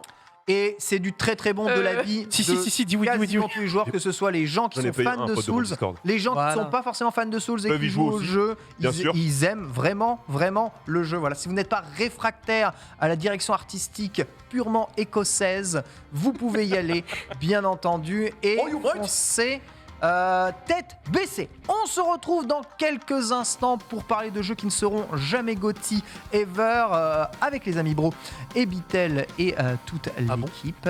Ah, t'es pas là? Ah bah parce que comme il n'y avait pas Sunday, je me disais que... Alors, si je suis dedans, je ne suis pas au courant. Bon bah attends, pardon, excusez-moi. Donc avec Antistar en tout cas c'est sûr. Et évidemment un débrief du Pokémon direct de ce week-end. Bisous à tous, merci et à demain.